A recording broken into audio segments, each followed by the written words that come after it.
hey gang, it's the end of the Splatoon thing, and they hinted there would be more Splatoon stuff, and it's Smash! What do you got for me?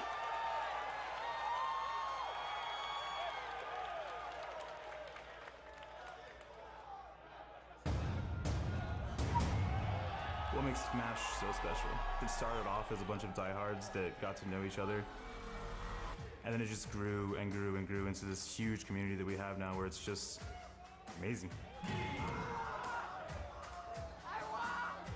Welcome to the family.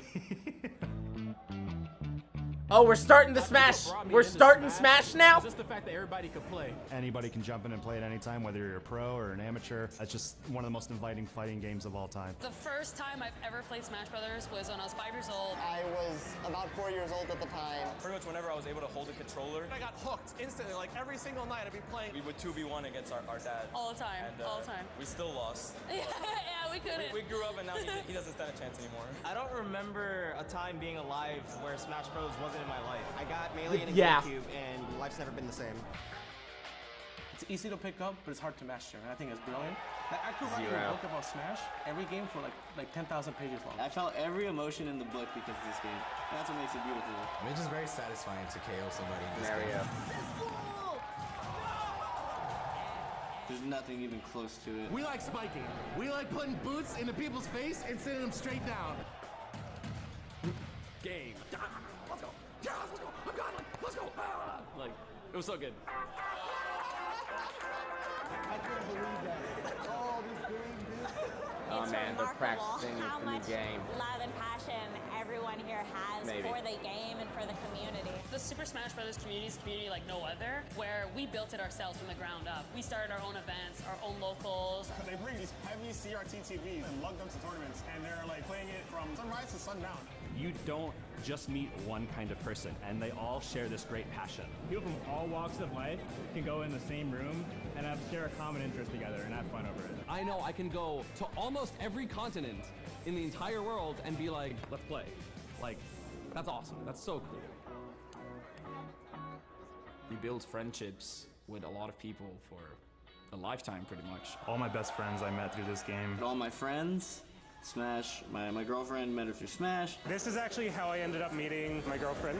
We actually met at my first tournament, and after that we became really, really close, and we've been together for 3 years ever since. Everybody is your best friend, whether you just met them or you've known them for years. Oh, so many friends. I mean, so many friends going to tournaments. So the fact that there are hundreds of thousands of people that are very passionate about it, it makes me feel like I belong. I feel home when I'm with the Smash community, for sure. Smash in one word, uniting. Journey. Epic. Fun. Just amazing. Intense. Unreal. I would just have to say amazing. Beautiful. Life. Passion. Memories. I'd say family. Family. Family. Family. The family atmosphere is something that makes the Smash community really special, if you ask me. Smash in one word, Sakurai. We're looking for Ridley.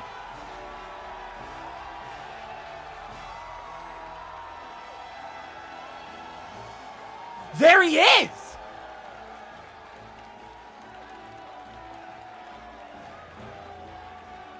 Yeah, and there's Daisy. How did we miss that? How did I miss that? How did I miss that? Maybe they just weren't there in the one they showed. Well, welcome back again to the Belasco Theater. It's the moment that so many of you have been waiting for, the Super Smash Brothers Invitational 2018. An unbelievable crowd here as we get set. We've got a terrific tournament, 8 of the finest players in the world, covering 6 countries as we get an early look at Super Smash Brothers Ultimate. And to get things started, there's only one man who can do it right. Please welcome the creator of the Super Smash Brothers series, Mr. Sakurai.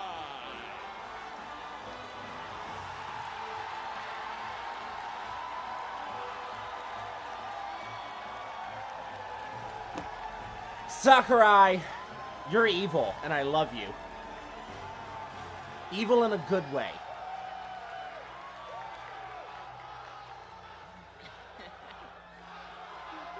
They're chanting his name.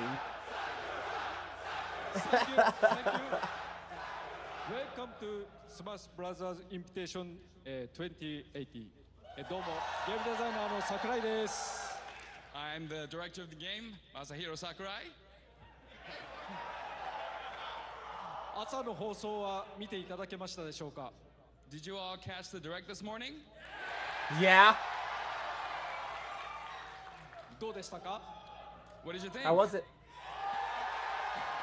Ah! ありがとうございます。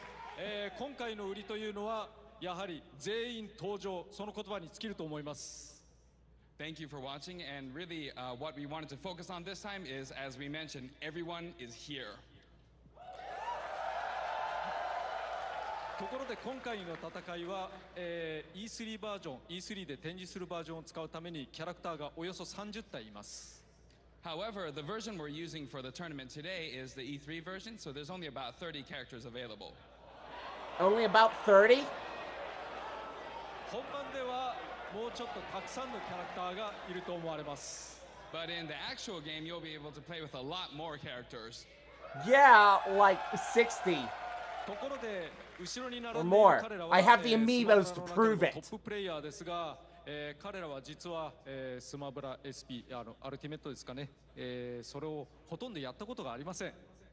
So the players you see behind us, they are some of the top Smash players. However, they've actually had very little experience with Super Smash Bros. Ultimate.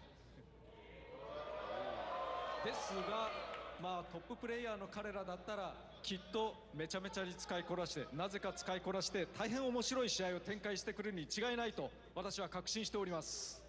But I am very confident that these players of this level will be able to handle it and be able to show us a great match. それでは世界初のスマブラアルティメット大会をお楽しみください。Well then, please enjoy the very first Smash Bros. Ultimate Tournament.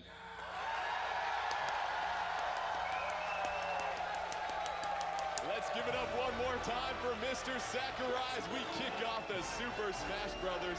Invitational 2018. I'm your host, and joining me, we have two of the finest commentators when it comes to Super Smash Bros. Please give a warm welcome to Vicky, Kitty, and Vish. And we have waited so long for this day, and I know how excited both of you are. Early impressions from what we've seen from Super Smash Bros. Ultimate. Jordan, this game is so fast, I don't even know what I am playing right now, and I cannot wait for everyone to check out what we have for the Super Smash Bros. Ultimate.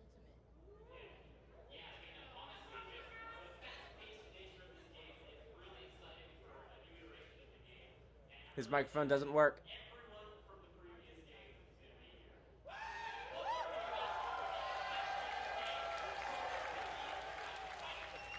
Lots of excitement here, and Vicky, let's get to the basics of Smash, because here's what's great. We've got a at the very wonderful least, it's not being audience that's joining us. uploaded We to have people that have the been playing this game internet for years and years and years. correctly. This series, they grew up with this game. However, there's another new generation of future Super Smash Bros. Players that will have their introduction to Smash Bros. Through Super Smash Bros. Ultimate. So give us some of the basics of what we're looking for today with gameplay.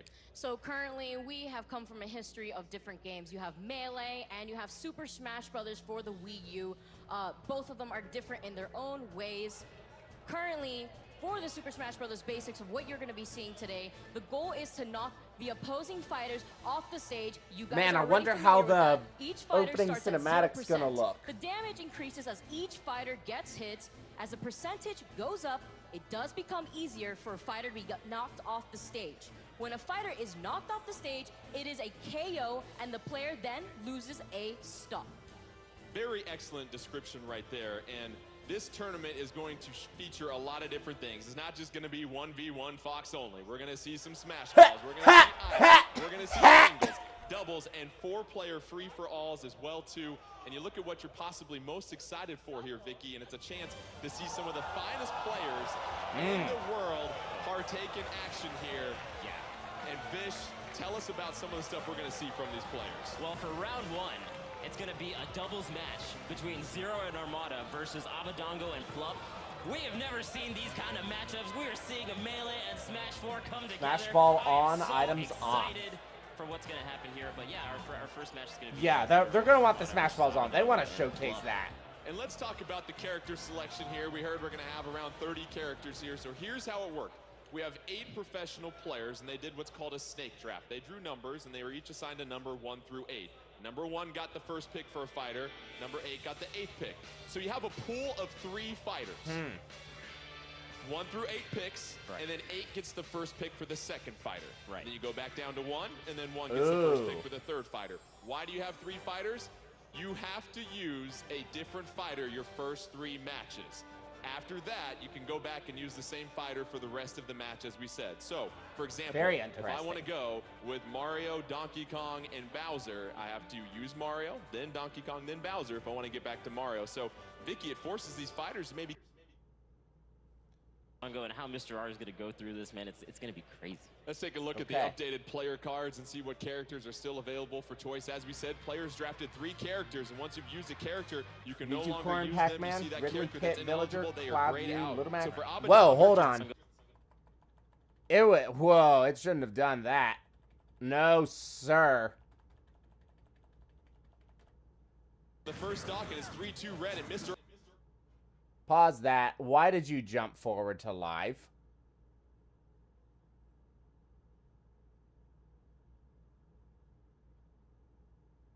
Still a whole bunch of shit I got to watch. We'll go to about right there. And you can play. Let's get a chance to get to know a few of our players Cool. just a little bit better.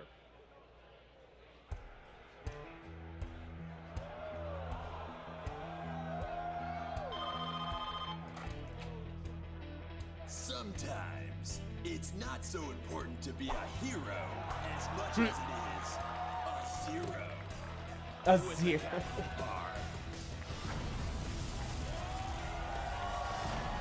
They say if you look closely, there are gods among men. But behind every god stands a goddess, or in this case, a princess. Armada. Super Mario 64. In this game, if you want to be the best, then you must become the best.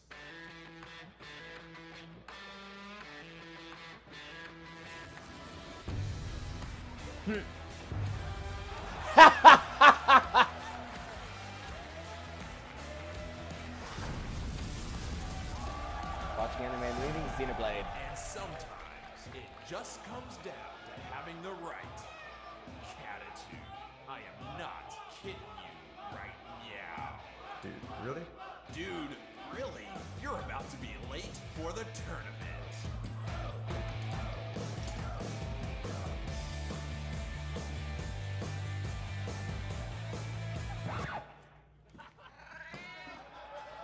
Sorry about that.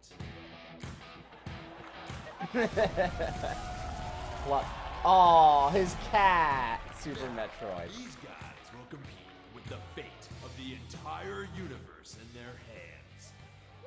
Oh, wait. It's not the entire universe? It's just for the Super Smash Brothers. Oh, okay. That's cool too. Sweet.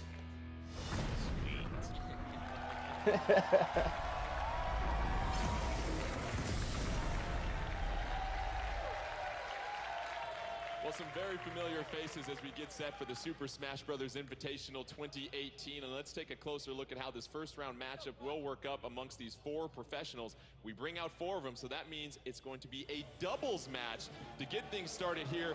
Alright, Sheik, Mario, Ike, Pokemon Trainer, Kirby, Samus, Mewtwo, Corrin, Pac-Man, Ridley, Pit, Villager. Below each player, we should say, you see the 3 characters Very they cool. drafted. So, Vicky, let's get your early thoughts Pokemon on the decisions Trainer. for Zero and Armada.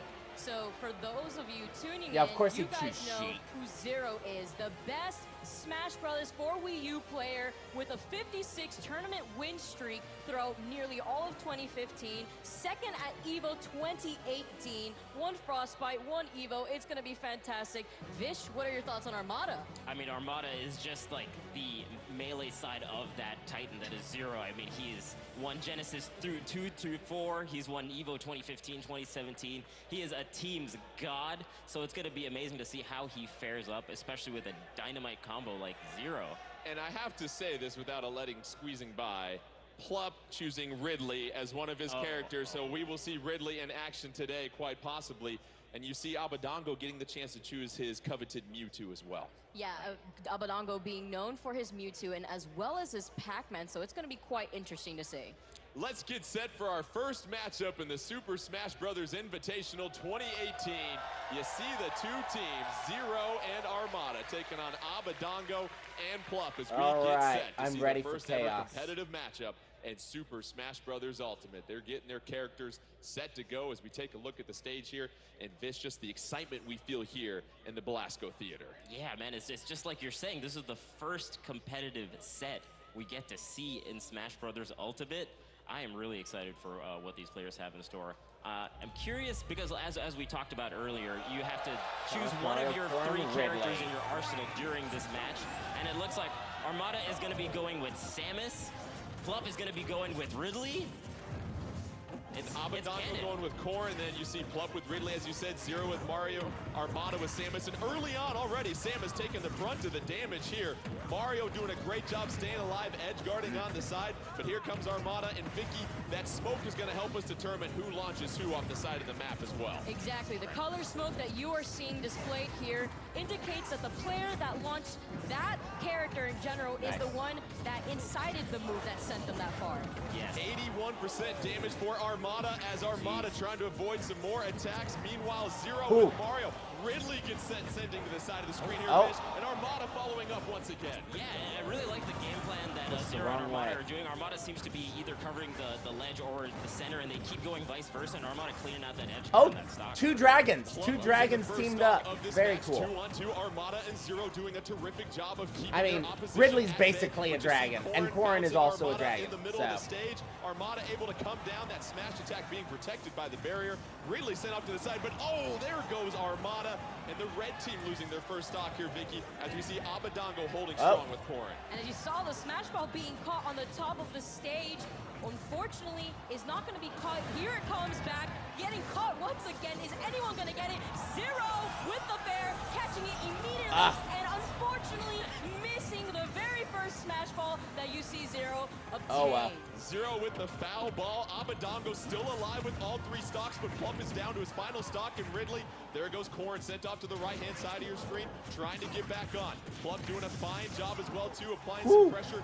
Beautiful job there of clearing out some traffic. And Vish, we continue to see lots of pressure being put on by both Armada and Zero. Man, I gotta say, this stage with that, the ceiling like that on top makes it such that if you're in the center of the stage, you don't get sent off vertically. So they're kind of opting to fight there if they're at a higher percent. You see Abadango's kind of staying there because he's like, you know what, I can maybe tech off the top of that. Maybe I can DI to make sure that I'm on the top there.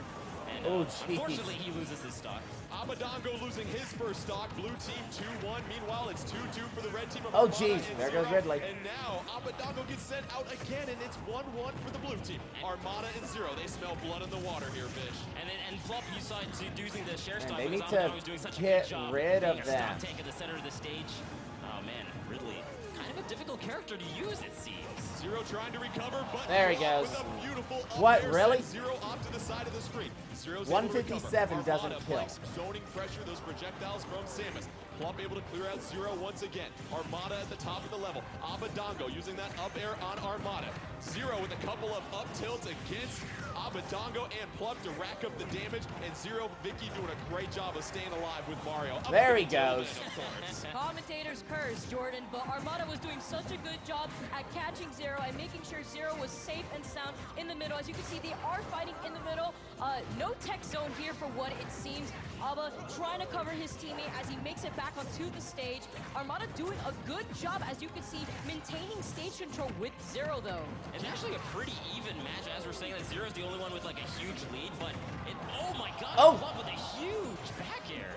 And that'll be it for Abadango's last stock, and that's it, the game is over. That is game. Armada and Zero doing an excellent job of clearing things out, and you mentioned the fact, the fine edge guarding we saw from both of those, and we got our first look at Ridley, and you said a little bit of a difficult character to probably understand because you just found out about the character this morning. But Armada and Zero, they move on and advance to the winner's bracket, and Vicky was a good point. You pointed out with this level, in this great plateau. Fuck You've got off. the tower in the middle of the ceiling. It makes it very difficult for anybody to send anybody through the top of the stage, and we saw a lot of traffic underneath there. Yeah, unfortunately, it didn't look like it was a very easy job to tech in the middle of that. There was a lot of knockback happening in the middle of the stage, but there was an instance where Armada was able to tech on the side of the Great Plateau. So fighting in the middle was probably the best bet for the red team to take advantage of stage control and continuously pressure the blue team. And Vish, we talk about this game. A lot of the players always focus on movement and why it's so important in the Super Smash Bros. Series. What are some of the things you've noticed about the movement in Super Smash Bros. Ultimate? I mean, honestly, like we were saying before, it's faster. One of the options that you can do is you can do short hop aerial just a bit faster. You could push the jump and A at the same time, so you don't have to like tap jump to make it short hop. And I feel like this in combination with just the faster pace of the way the game goes, you saw like the way the knockback works is even though you get hit, you fly immediately to where your trajectory is a lot faster than we've seen in previous Smash games. So everything is happening as just like a faster pace. And so I think with teams, it actually makes it a little bit harder to, like, you know, combo off your allies' hits and whatnot. So I think that's a huge factor in this game. Let's take a look at the updated bracket after our first match was just concluded. You had Zero and Armada getting the victory, which means the two buddies get a face-off against each other in the next winners round. Coming up next, though, we'll have our next set of doubles. And for those players, let's take a moment and get to know them just a little bit better.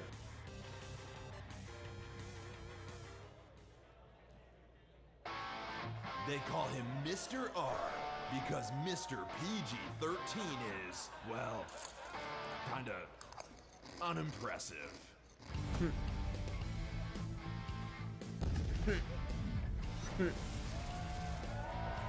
Legend of Zelda: Ocarina of Time. Legend has it that some are born into greatness and others are just lucky. Ocarina of Time. No hobbies. In a world where an adult man can be named Mang-Zero. It's Mango. Mango? Really? Yeah. Like my grandma's favorite food? I'm over this.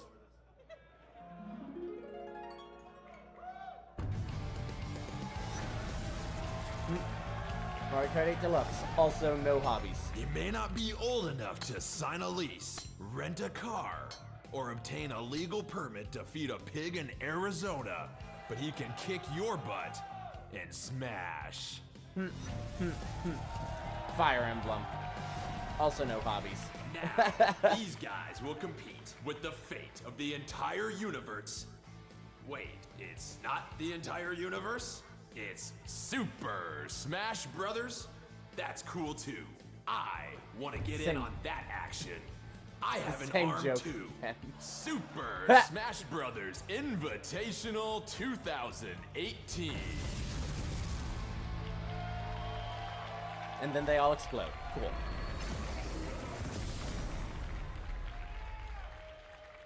And once again, some big-time names as we introduce the other half of our competitors here. And Vicky, what can you say about some of the accolades of these players here?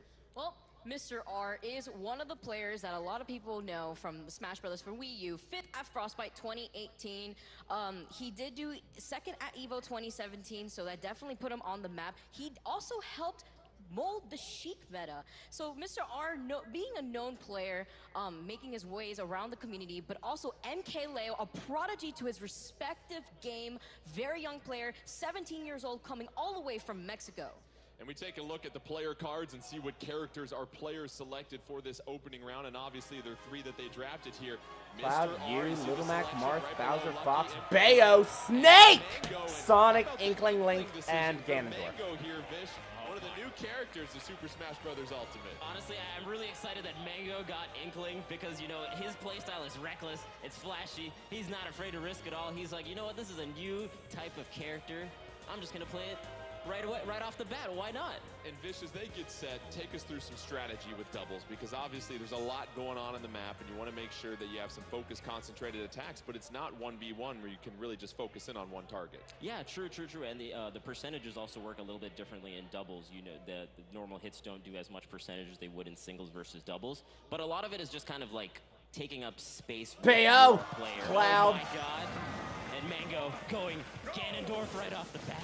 I like it. But yeah, so they kind of want to just go around both the other players, kind of pincer them in certain situations. One person grabs the edge, one person stays in the center of the stage.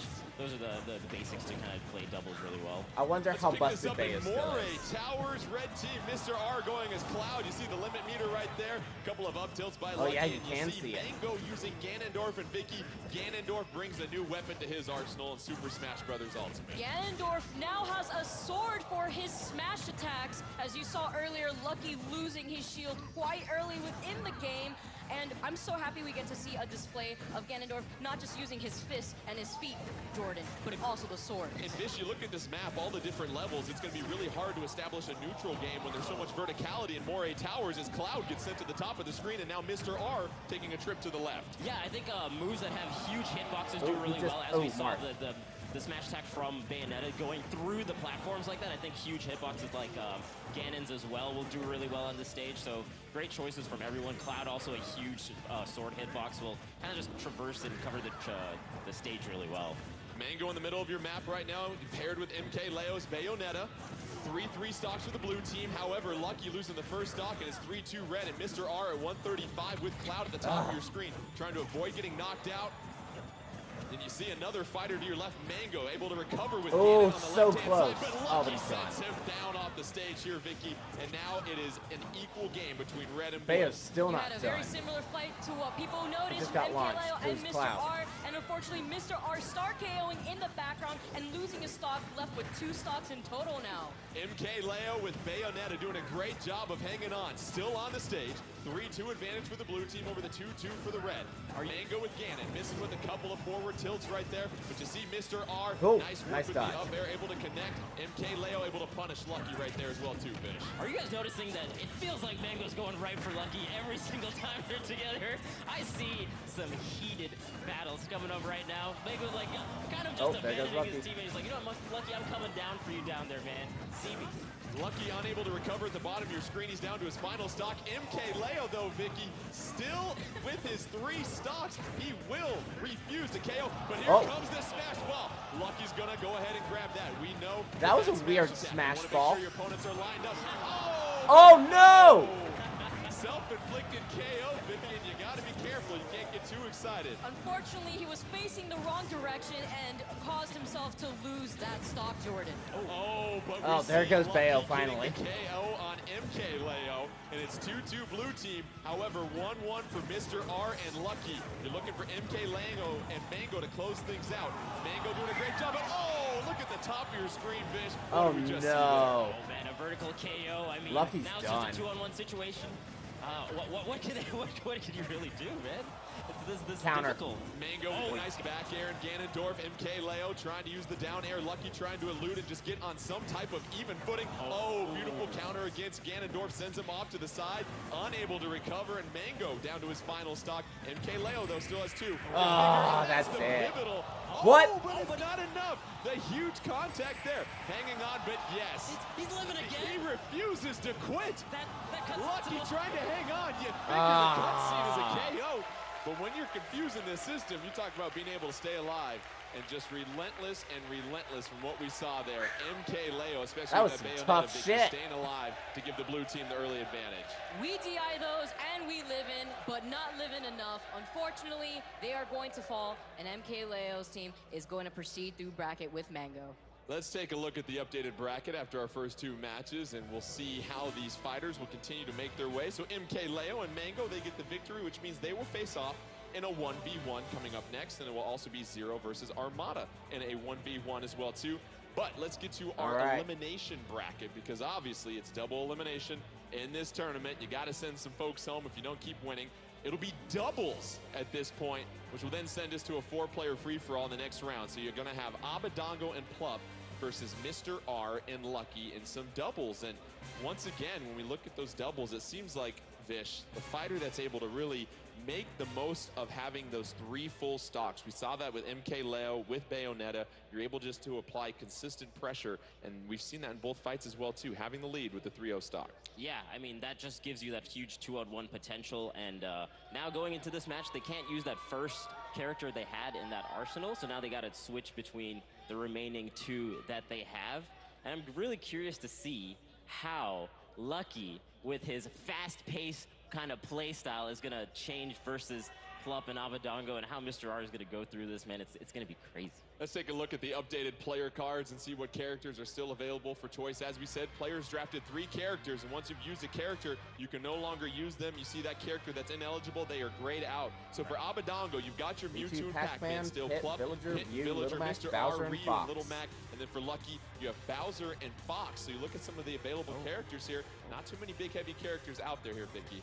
Not at all, but you still have to watch out for them because, as you notice, things are a little bit different in 1v1s versus free-for-alls or teams. The damage does not scale the same. As in 4-player free-for-all, the damage scales less than when you're in 1v1s.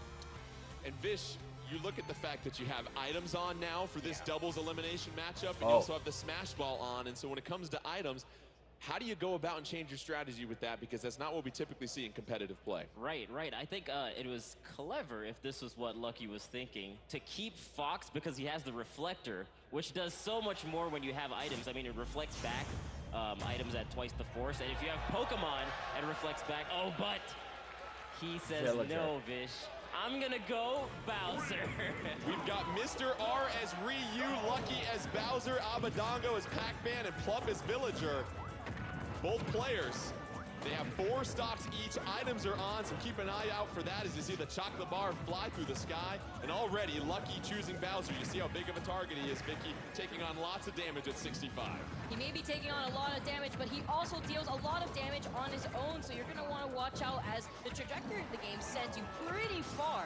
We see the Starman assist trophy come out, and what's different is if you can KO the assist trophy, that's going to eliminate a stock, so keep an eye out for that in this version of Super Smash Bros. Ultimate. We already see our first fighter sent flying off the screen. Lucky. Abadango on the right-hand side trying to It's recover. Knuckles.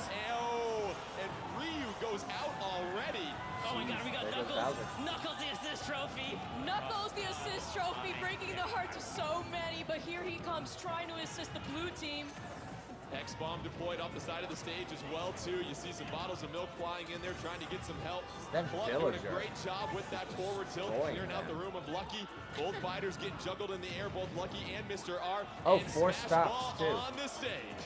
This can certainly turn the tide. Abadango and Plup still with 4 stocks each, and Mr. R losing his second stock there, Vish. Oh yeah, and no one has seemed to got the Smash Ball. They all really went for it. I mean, that really changes the pace of any kind of match. Oh my, and Plup going so far. Oh! Doesn't quite get it. And Lucky with the Giga Bowser. What is he gonna do? What is he gonna target? This punch is brutal. And going down. Waka Waka Waka Pac-Man sent off the stage right there. Lucky using Giga Bowser and the punch, but now Bowser and Lucky down to 2 stocks. You've got a huge advantage for the blue team as Abadango still hasn't taken a damage on his 3rd stock here, Vicky. Yeah, unfortunately, that's a walk of goodbye to Pac-Man, but it doesn't matter because they're still in the lead. Aba holding on to the bomb, and Mr. R out of the stadium.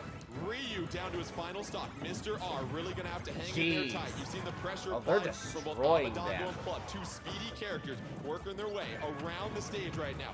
Pac-Man using the down air on Lucky. Lucky getting sent sailing. We now have our launch star, one of the new items. You get sent to that, and that does it. That sends Bowser top of the screen KO. Both Mr. R and Lucky down to their final stock. No stock sharing at this point here. Abadango Plup looking very healthy at this point here, Vish. Yeah, I mean, honestly, yeah, that star launcher is really strong. I mean, it KO'd Lucky at such a high percent off the top like that. I really like it. But I think now it seems like Lucky and Mr. R are kind of slowing down the pace. They were going really, really fast at the start of it, and they got comboed quite a bit. Oh, Now he they're does a kinda little controlling spin center on as it, best they too. can. But the stock lead is just so substantial for Abadango and Plup. Oh, Bowser with the fair. That's going to clear things out. Abadango at 3, Plup at 2. Mr. R, he is eliminated, and you've got Lucky at 82%. It's 2-on-1 and plenty of stocks for both Abadango and Plup. Abadango at 103. Yeah, Lucky Bowser had at 113. no way, He's Lucky, hanging on sorry. still. Both fighters, though, have him in his sights. Lucky trying to hang in there. Plup doing a great job with those juggles, though, Vicky. Yeah, he was doing a good job at avoiding Abadango and Plup and avoiding trying to get hit by them, and instead opted for them to get the blast. But oh my goodness, The we're face having of a death. three-part ship here from Kirby Air Ride. I'm so glad we were able to see that once again come back to the Smash Games, Jordan. A decisive victory Nicely done as you look at Plup and Abadango. And it seemed like, Vish, their characters were just much quicker than what we saw for the other selections, Ryu and Bowser, and your opportunity to grab those items really gives you control of the stage. Yeah, I think because Bowser is like one of the slower of the cast in this particular set, I think that, you know, he just couldn't get up there as quickly, and he's so big, so he just got kind of tossed around by the other two the enemies. So he wasn't able to get the smash balls very well. He got one, but he wasn't able to get the items, and oh man, just kind of a slower pace. Ryu also not the fastest in that kind of team's dynamic, but Abba and Plup pull it out, man. Let's go ahead and take a look at the updated standings here now that we look at the bracket and see how things are advancing for our players. The elimination bracket, Abadango and Plup, they get the victory. Right. That means they'll move on. Mr. R and Lucky, we appreciate you guys joining us, but it is an elimination tournament, unfortunately. So a couple people have to go home. But we're going to take a quick pause from the high-level play we see from the professionals and switch gears to a couple of special guests. And for more on that, let's please welcome to the stage one of the great Super Smash Bros. Hosts and commentators, TK Breezy.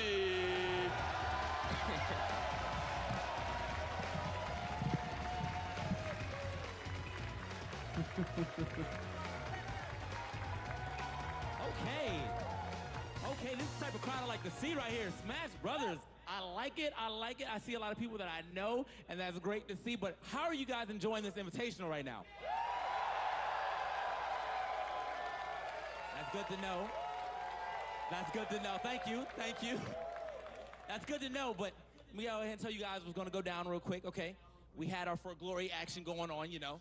We're going to hit some for fun real quick. We have a 6-minute free-for-all with items and Smash Balls on with some of the greatest cosplayers I might have seen today. Jordan, let me ask you, though, how are you enjoying the invitational right now? I'm loving it. I think the biggest thing is the crowd and the support that we see here. You talk about the Super Smash Brothers community, and we're seeing it in full force here, TK. Most definitely. Thank you, guys.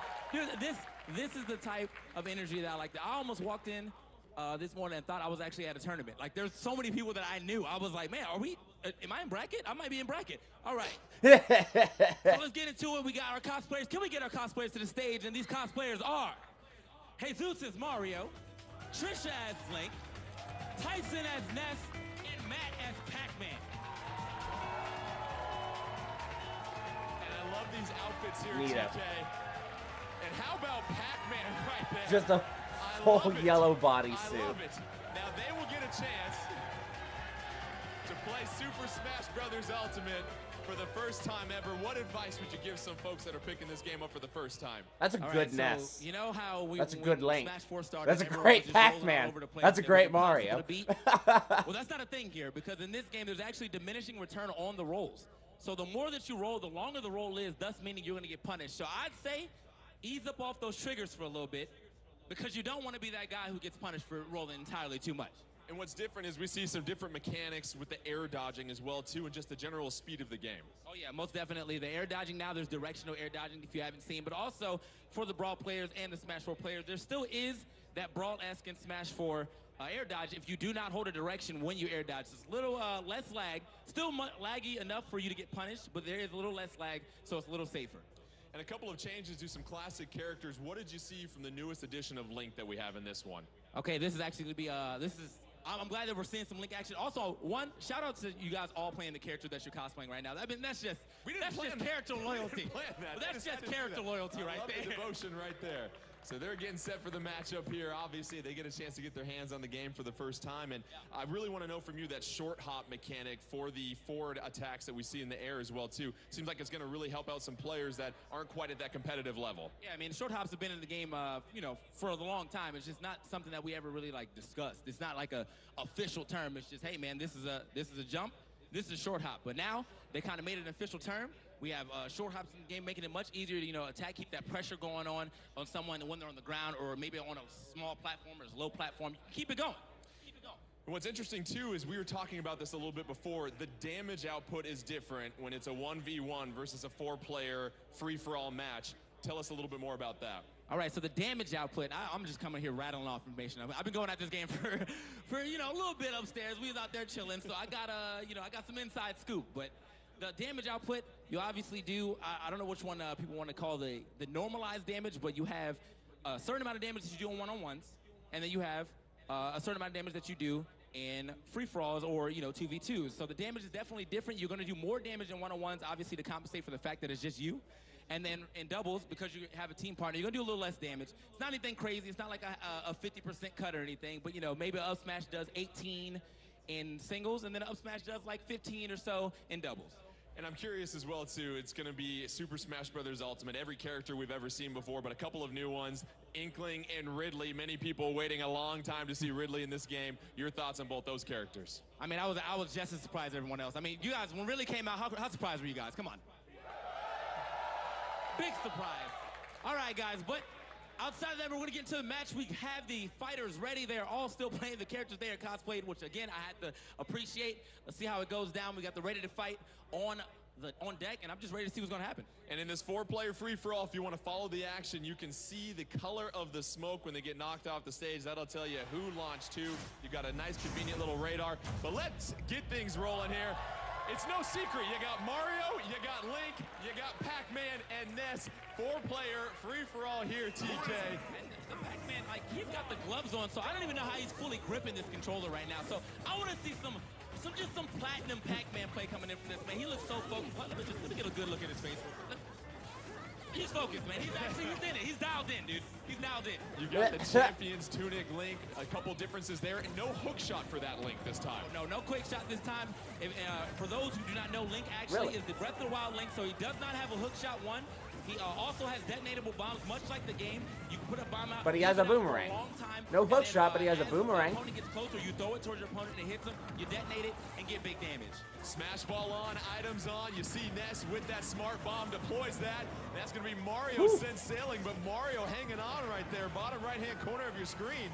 Up tilt from Pac-Man. That clears out Link at this point. You got a super scope on the stage as well, too, if you want to use that. And TK, early on, our fighter's doing a great job of hanging in there. There goes Ness. Link getting an early KO. Early KO for Link. I was wondering who's going to get that first one because it was actually looking jam-packed in here. Alolan Vulpix! Big screen and also some player faces. We're still looking extra focused. Oh, my. Who is that coming off the left side? We got... Oh! The first final smash to connect in this entire tournament. You also saw Alolan Vulpix on the bottom of your screen as well, too.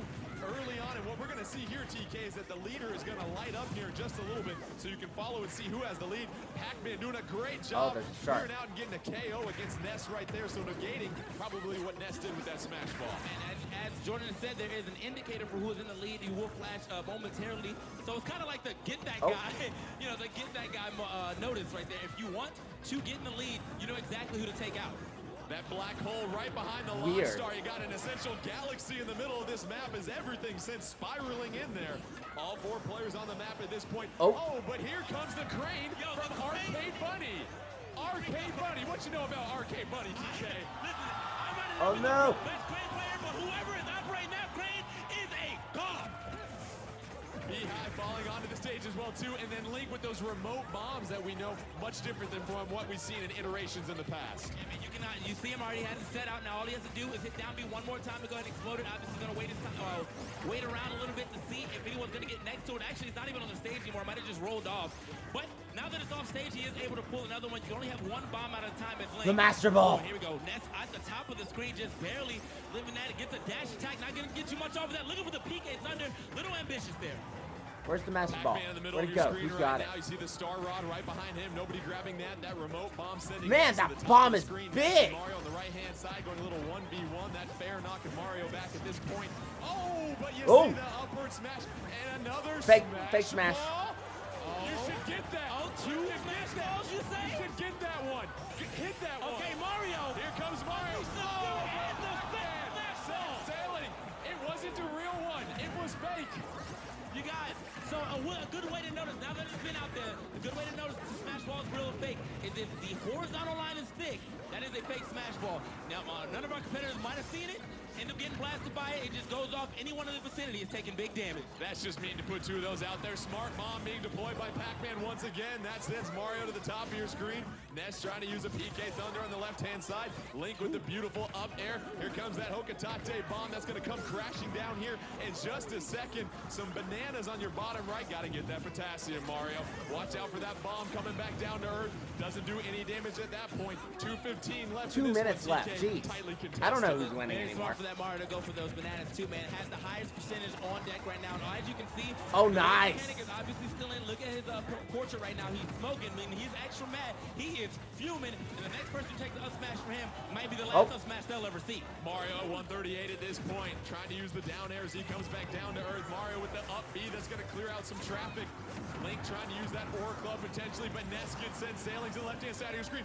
Mario gets KO. We got a minute 43 left, and it looks like Link is going to be the one in the advantage right now. Here comes Eevee with the headbutt on Ness, sends him sailing through the sky. Yeah, it's just a quick tackle coming in from Eevee. Again, this Ness is definitely going to be losing that HP if he keeps trying Smash. to battle this one.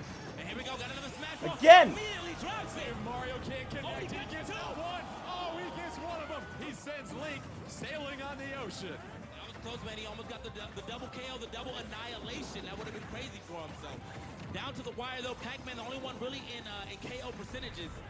Whoa, that shark is scary. Ness with the back air. Animal Crossing, you're not allowed to be that scary. Shield block against that PK fire, able to punish that. Pac-Man trying to throw some more projectiles on the left-hand side of your screen. Ness getting sent to the left-hand side as well, too. Super Scope available at this point. And TK, we got a minute left in this one. We got a minute left, and I have not been keeping up the score. Beware. What have I wished I was? Oh, it's me. Fucking Sharugan. The screen, the assist trophy Pokemon. Excuse me, the Pokemon gets the KO. Yeah, you gotta watch out, and honestly, it might still be walking around the stage. Yeah, it's coming right back. Look at him. You gotta watch yourself. Okay, it was actually Mario that's close, so that was his trainer. Not gonna dump the trainer this time. Pac-Man, how about that? The 1-2 Oh. KO sends Link sailing to the top of the screen. 25 seconds left in this one. Looking to close things out. Ness is really the only one here, TK in KO range. Yeah, that is very true. Obviously, it's going to be a lot until we get some extra damage here, or anybody else are actually still eating the fruit that is dropping from the trees. And if you guys remember from Totem Island, this is a 3DS stage. What the heck just happened there? Clearing things out. All right. The sun, obviously coming through. You got to salute that. Looking like we've been trainers over here. Oh, that does it. Who's our winner going to be here, TK? Who's the winner of this one? Pac-Man. Pac-Man fever. Pac-Man fever, TK. Pac-Man does it. Look, even with the gloves on, I wasn't sure if he was going to be able to do it, but the gloves did not stop this man from taking that major win here at the Super Smash Bros. Invitational 2018. Give it up to my man, Pac-Man.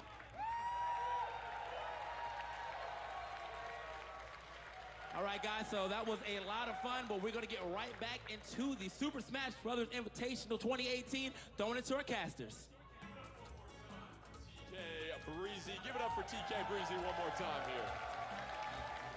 Nicely done. And it's always great here, Vish, to see some players get their hands on Super Smash Bros. Ultimate for the first time, and you see all the fun that they had right there. I love seeing Smash Bros. Of any geez, skill I got the sting level, in my neck especially that this won't early pop. in the game. It's so hype. I mean, Pac-Man, a Pac-Man cosplayer winning as Pac-Man. What more could you ask for? It doesn't get Smash Ultimate? it doesn't get any better than True. that. And Vicky, we talk about fun, and that's the one thing we talk to all these professional players about. They say the one thing they try to remind themselves before they go out for any type of competition is that it's still a game and it's meant to be fun. Exactly. Not only does it bring friends together sometimes, but it also allows great family time, and it grants everyone to kind of loosen up and enjoy the game for what it is. Let's go ahead and take a look at the most recent bracket as we get set Smash to Bros. advance to our Ultimate, professional man. side of the tournament here.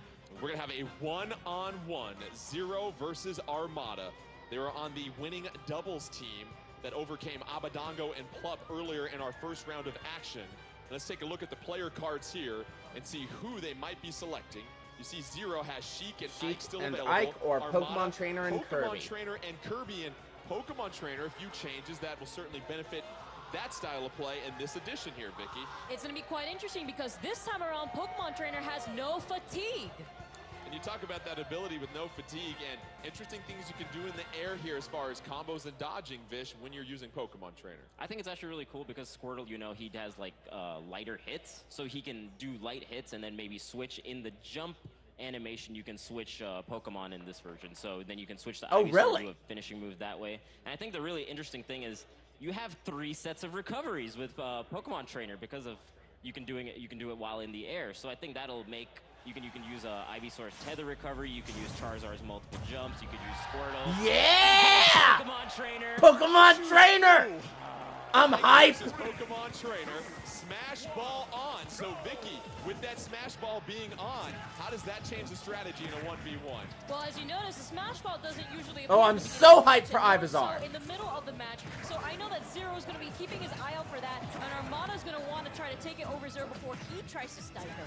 We talk about Armada has a very strong punish game, so he will look for holes in Zero, but Zero getting the nice grab into the side throw. Armada down below Zero at this point here, and Vish, it's one of these levels. We talked about Moray Towers, hard to establish that neutral game consistently. For sure. But I think Ivysaur is a great choice. Woo! in Ivysaur, get in there! Kind of go through the platforms as well, and even the up air, the bulb kind of hits out the platform. But the really Ooh, what a good move. fast. He KOs his opponents. That up air will get you at like even 100%, so you got to really watch out for that. Bull Fighters finally on neutral ground. The punish by Armada right there after blocking the attack from Zero. Zero with the up air. That sends Armada sailing to the side. And how about the fair that we just saw from Zero there, Vicky? Yeah, he's doing a really good job at keeping Armada off stage and unfortunately unable to make it back. You saw Armada rolling a lot, and we've established already defensive play in this game is not rewarded, Jordan. It's more so aggressive play. Well put, aggressive play, and we see Armada go with the much faster Squirtle this time against Zero. Squirtle with the nice dash attack into the up air. That's going to send Zero sailing. Zero able to recover, though, nicely. And you look at Ike Where's and the those Pokemon multitude Trainer? of recovery options. That's going to really help out Zero as a heavier character, Vish. For sure. I really like the way that these players are playing. They're using the whole stage. I kind of thought they would be either in the center or whatnot, but they are just going all across the board. There's so many ledges that they have to edge guard, so that makes it quite harder. And I feel like that gives look at the a cats. bit of an advantage to Ike in the way he recovers because the way the side B goes through the stage and then the up B goes so high up, but a little bit of positional advantage for him. Squirtle with the nice back air against Zero, unable to get onto neutral ground and make a punish there. Armada versus Zero. Armada down to 2 stocks. Zero still making the most of his 3rd stock, but Armada, and we see the weight of Zero and Ike really benefiting him right there, Vicky. Yeah, these ceilings are absolutely humongous, but there's a Smash Ball, and Armada knocking Zero out of the map and trying his best to try to get the Smash Ball, but Zero is not having it. No. Although he lost his stock, he still manages to get the Smash Ball and manages to Great land ether. the Aether. There's the Pokemon Trainer. Turn of events right there as we see Zero getting the KO on Armada. Armada down to his final stock and Vish. We thought Armada had a chance to get the KO against Zero and grab the Smash Ball during spawn. Wasn't able to do that. Yeah, I mean, that was kind of the plight of Squirtle, unfortunately. Not like a huge amount of damage output in a quick amount of time unless you combo it, so Squirtle wasn't able to get the job done. And I just came through swinging, and he destroyed my man Squirtle. Why you gotta do Squirtle like that, man? Couple of down tilts by Zero, unable to connect. Armada doing a great job of jumping from the lower level to the top level and connecting with a couple of those aerial attacks against Zero. That up air does a great job. Ivysaur and Armada trying to hang on with their final stock, and Vicky, once again, Zero doing a great job making the most of he can with his extra stock advantage. Notice the pressure that Zero is applying on Armada as Armada's trying to find his footing back below the platform of Zero. He's trying to figure out a way to not get pressured as often. Yeah, I mean, the sword just does such amounts of damage and covers so much of the stage. I mean, the vines do a little bit, but again, Squirtle is not working out very well, and the vines only hit at like diagonal kind of trajectories. So just Ike's sword is putting in so much work right now. We see Zero and Ike trying to gain the upper ground on the ramps and try to get some of those down tilts. That's it. Forward air, What? not enough to send Ivysaur off the stage. Can he recover? No, the vine is too short. Needed a little bit more sunshine, water, and fertilizer to get that one to the edge of the stage. And we see Zero doing a great job of not only edge guarding, but getting the That was Smash fun. Ball. It seemed Sorry, like Vicky, Pokemon that Trainer. really I was turned the rooting entire for you. tide of this match. Although he had lost his stock in the moment where the Smash Ball appeared, he still managed to capture the Smash Ball. But around the end there, as you notice, that Ivysaur was unable to grab the ledge. Magnet Hand isn't as significant in this game, Jordan. And we see with Ike a heavy character, but you also have a lot of range with that sword. What else do you see from Ike in this edition from the little bit of gameplay we've seen for one of those signature Fire Emblem characters here, Vish? I feel just like a little bit faster, and I think even on that stage that we played on Moray, it just felt like he could traverse the platform so much better. His side B was an amazing recovery. The vertical recovery that he normally has was strengthened by that stage so much, so it just felt like none of the Pokemon could get a significant KO on him, but every single time he was just in there with the But he also didn't Yeah, we never saw Charizard in that match for Pokemon Trainer as well, too. Let's take a look at the bracket after that match. We obviously have Zero getting the victory over Armada. Zero will advance in the winners round to the finals of the winners round prior to the grand finals. Up next in our winners round, reminder, Smash Ball on, items off. MKLeo versus Mango, and you were talking about MKLeo a little bit earlier here, Vicky. Zero had that unbelievable year in 2015, won 56 straight tournaments, but many people say the youngster MKLeo could be the second coming. Yeah, he revolutionized the way that Marth played in a sense where consistently was able to master his spacing, was able to change the way Dancing Blade even worked with tipper mix-ups. So seeing how he's going to be going into this game, you already saw him display Bayonetta. So he does have two other characters that he can use, Jordan. And let's take a look at those character cards for both MKLeo and Mango as they get set. And we remind you, they drafted 3 players. You have to use all 3 players at least once before you use another Snake. character again. Please use Snake, MK. Oh, and you look at MKLeo. You've got either Snake or Sonic. For Mango, you've got the Inkling or Link as an option. And you look Snake at and Inkling. Let's see it. Let's start with Mango. We can see those other characters Inkling, anytime. Link. Snake It's and 1v1, Inkling. so you can really focus and concentrate your strategy. Who do you think you might want to lean on here? I mean, Inkling, I feel like might do a little bit better in one-on-one because some of the dynamics of Ink is that if you throw Ink on your opponent, they get more damage subsequent hits. If you have Ink on the ground when you use your roller, it causes the opponent to slide or walk slower while it's on it. So I feel like you could even tech chase a little bit with the side B, and then from there you can have the slower movement work really well in a one-on-one type situation. Link is also really good because his bombs detonate after you hit down B again. So there's like a lot of setups you could do a little bit better in one-on-one situations with both those characters.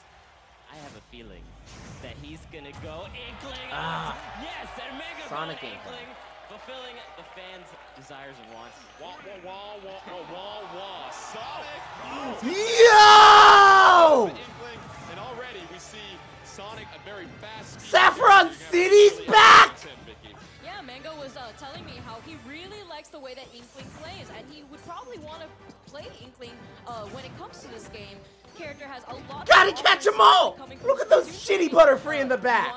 Look how bad this stage looks. I love it. Try to go for the killer whale. And you see the ink cartridge next to the Inkling. You've got to remember you have to refill that. You can hold shield and B if you want to refill it. All of your ink-based attacks need to use that ink. And so not only are you managing the stage here, Fish, but it's ink management as well, too, if you're Inkling. For sure. I mean, the ink on the ground might not do too Better much watch out if against a fucking guy like Venusaur Sonic. busts And I out was of gonna there. say, I love that we're playing on Saffron City. That is amazing that it has come back into this game. Yeah, Sabrina and her Psychic Pokemon getting a great show here with Mango and Oh my god, Saffron City's back! Smash balls are on, and here it comes. Let's go ahead. Speak of the devil. Sonic trying to get it. Oh, but MKLeo sending the Inkling out of the stage has a 3-2 stock advantage and a Smash Ball. So, Vicky, it's all about the timing when you use it. And here comes Super Sonic. Yeah, you don't control it this time Yeah. around, but MKLeo creating a gigantic wave, preventing Ah. Mango from landing, but unfortunately not dealing as much damage as we thought, Jordan. MKLeo, 3-2 advantage, 75-32. You look at the health, 75 for MKLeo, 37 for Is Mango. that door and a not nice little opening? Up air by MKLeo as he continues to keep the Mango and the Inkling at bay here, Fish. Yeah, and I think because of how tall this stage is, it's kind of working out for Sonic. You saw MKLeo go on the right side bottom, and not really fearful because he has the huge double jumps and he has the up B as well. Ooh, but, nice. Nice stock for Mango, taking it. As you saw in that moment, actually, he used the up smash and it was able to KO as early as because when Inkling splats people and you have paint on yourself, the ink that sticks makes you take more damage in that instance. You saw that up smash, pulling out the blaster, the Inkling able to make it 2-2. Now let's see if Mango can make a comeback. Beautiful fair there by MKLeo, trying to keep Mango at bay. The roll dodge into the back throw, sending Mango off the stage. Oh, and the Ooh. edge guard by the fair. How about that right there, Fish? Yeah, I mean, he read the jump beautifully and got that backer. He's putting in work right now. I can't say anything negative about MK Leo. MK Leo, 2-1 stock advantage over Mango. Even the lights are gross and pixely. It's 64 at its best. He's not letting Mango hang out at all whatsoever on this stage. MK Leo, you can tell he's here to stay in this tournament, even if it means eliminating his own teammate, Bish. Yeah, I mean, it really feels like... Man, every time they say fish, I hear bitch. Just the hitboxes he's throwing out, Mango's kind of going into them or just reading where he's going. And he's getting all these combos, the up airs, stringing the up airs. What can Mango do? Can he bring this back? Mango at 120, MK Leo at 42. MK Leo looking for one more splat on Mango at this point. You see the jab combo, that's going to cover all sorts of ink. And if you're Mango, you got to connect on a couple hits at this point. You know that Sonic's going to take much more damage if you can connect.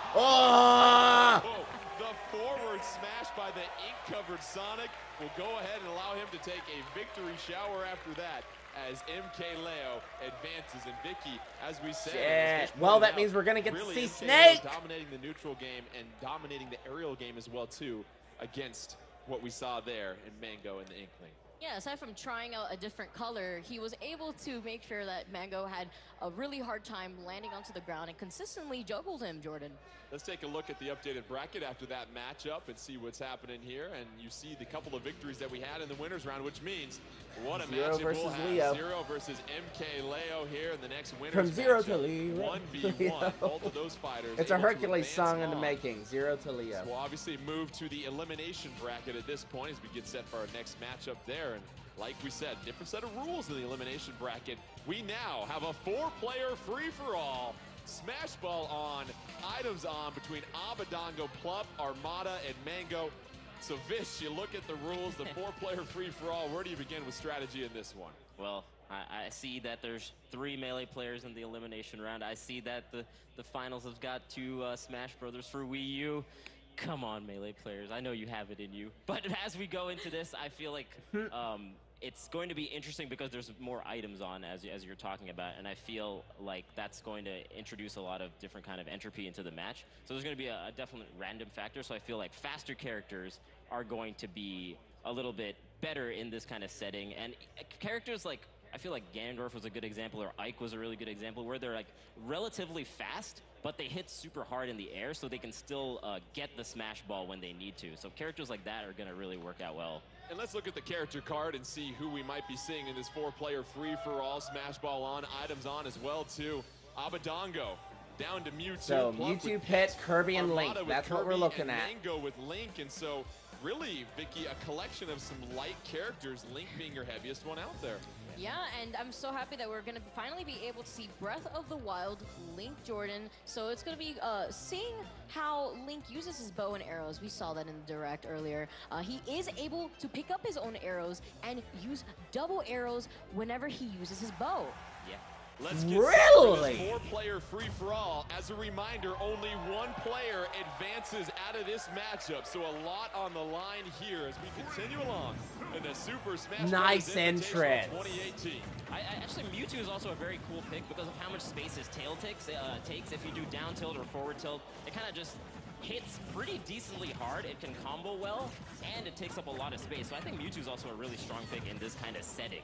And Vicky, you look at Mewtwo's tail and Link's sword, and a lot of times you hear some of these competitive players talk about disjointed hitboxes and hitboxes. How do those come into play? Oh, with these geez, characters? someone As got we see launched. Midna, the assist trophy, make an appearance. They do a really good job at controlling spacing in general, and look at Abba taking advantage of the healing field right there. He was lingering around it, and it allowed him to heal within the Chespin, battlefield. geez. So you're going to want to keep your eye out for these items. Hey, Dialga, how's We it see going? the up smash into the air right now, and already Palkia flipping the screen upside down. Oh, And this is Palkia, interesting I'm a against human dumbass. characters. The controls are reversed, and so you might see a lot of these players not move as much at this point here, Vish. Yeah, they kind of just stood still. Everyone was just like, what is going on here? I don't understand where I am. So everyone just took a little breather. Oh my goodness, but Plup with that down air spike already trying to be pretty dominant within this free-for-all. There's the Smash Ball. Kirby using all his jumps to get up there, but no, Mango gets it and misses. Oh no, it missed.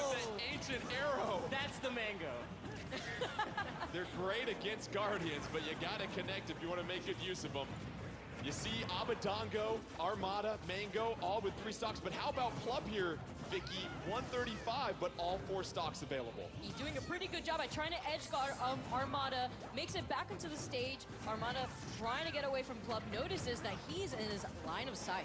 Assist trophy on play. Oh, and Dog. we have a Nintendo. Oh, that's a good boy. That's a good boy. What a good boy! Who's a good boy? Oh, yeah. Everyone freaks out. 135 still.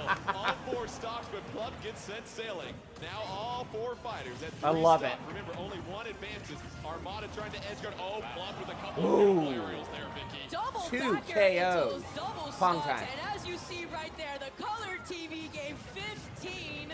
Everyone knows what game this is, obviously. Assist trophy. Plup is just doing a great job at just edge guarding nearly everyone on this match.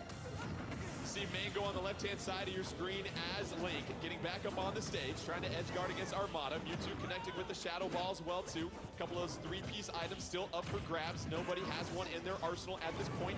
Love trying to clear things out. Kirby doing a great job of clearing some real estate as well, too. Oh, and here comes Bomberman. Bomberman! With an assist trophy. Oh no, Bomberman is an assist trophy. Watch out. Oh! Link able to hang on, but the Shadow Ball connects with Link on the left-hand side of the screen, and Mango down to his final stock here, Fish. Yeah, that's another great part about Mewtwo. I mean, he's got huge hitboxes, and he can charge up a projectile that also KOs really well. He's pretty good, and he's pretty good in teams overall, man. Darkrai putting a few folks to sleep. Link gonna go ahead and put on that jetpack. Nice up air by Plup. Plup sending Mewtwo off to the right-hand side of the screen. almost gone. able to hang on and grab that ledge. Yeah. Plup still trying to clear people out, doing a great job. Has these 3 stocks. However, let's make that 2. And Armada's your leader with 3 stocks at 117. Kyogre. Oh man, you know what I want to see? I want to see Kirby with the Ridley attack. Oh, Alolan Raichu. Armada kind of just snuck into the lead. There were just some careful play. Now he's staying on the top platform like that so he doesn't get hit. And he gets the Smash Ball. Armada with some optimal play right now. Kirby and Armada with the Smash Ball. Yeah. 1, 2, 3, couple of combos. Has Link spinning right now, and that's gonna send Mango out of the game at this point. He's Here's done. Electrode in the middle of the map, getting ready to explode. Players cautiously keep their space. Aw. Oh, that's a dud. Hold on, keep an eye out for that though. Oh, you can. Oh, but Mewtwo broke up.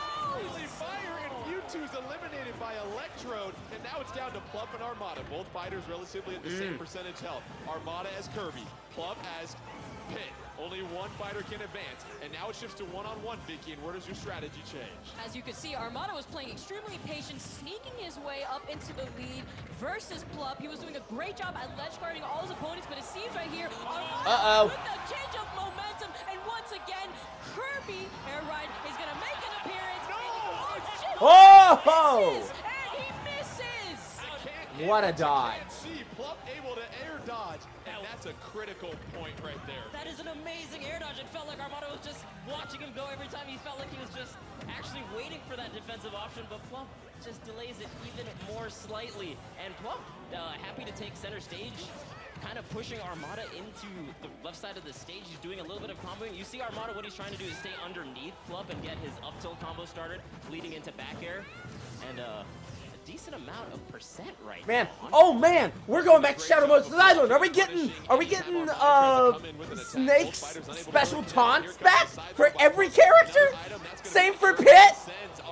Same for Pit? But you know Kirby has that terrific. We better. Here comes the War Sakurai, Star. Kirby trying to hop in his you ride know what and we close want. this thing out. He's got the War Star bubble. Oh! Already the tech coming out. Oh my goodness, and Armada completely Oh my God. changing the pace of the game, Vish. Yeah, I mean, he wanted to go for the edge guard with the down air, and then he got the up B and Plup teched it. Oh, This God. is some high level smash ultimate, and he gets the cut. DI. Oh my. Oh my God. He's gone. Do it. Plup moves on from our 4-player free-for-all elimination round.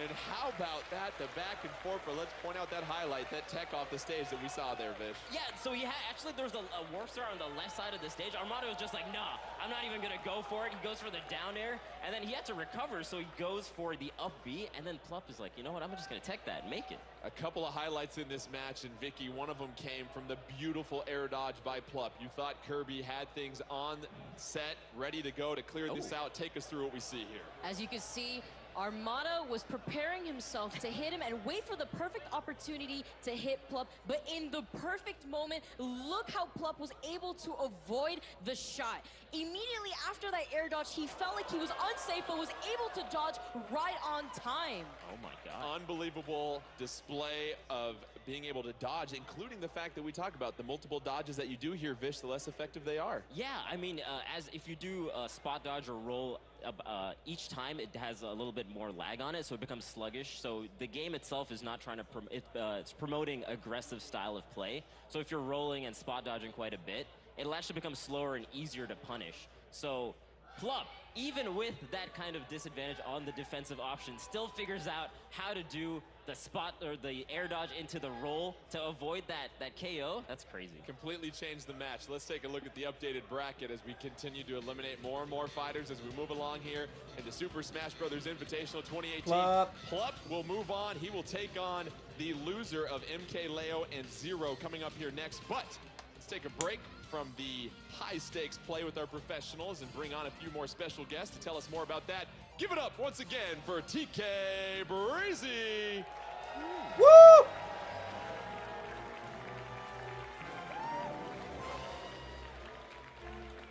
I really like that entrance. Yeah, they give me the music and stuff. That's not even my theme. You know, they could have gave me the Wii Fit Trainer theme. Would have been great. Anyway, Vicky, how's it been? It's been insane. How are you guys doing with the new Super Smash Bros. Ultimate? Yo, y'all better not freeze up on me again. You can taste that energy. You can really just pull that energy out the air right there. So, with that being said, again, we have another free-for-all match for you guys. 6 minutes, all items, and Smash Balls on. But this time, we have some special guests. So I'm going to bring out these special guests real quick. Our first special guest being Devin Graham. Who? And coming up against Devin Graham will be Alana Pierce. Who? Also joining these two competitors will be Andre Meadows. Oh! Yeah! And to round out this okay, so group, these are homies, YouTube personalities. The ultimate homie, Zelda Williams.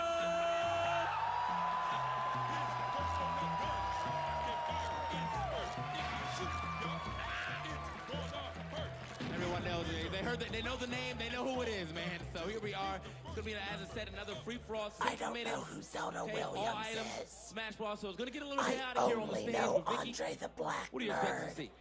So, Zelda Williams, no stranger to all of us in the community. We saw her from the last Super Smash Bros. Invitational, I believe representing Link. So, TK, I'm actually pretty excited to see who she'll be playing now, but we can't count our other fighters out either. Yeah, man, I got a little inside information in the back, but I'm gonna go ahead and let the game speak for itself as we seem to be ready. Everyone's gearing up, ready to go. I gotta get right behind them. I gotta get the, the bird's eye view, basically. I'm taller than all of them, so I can just...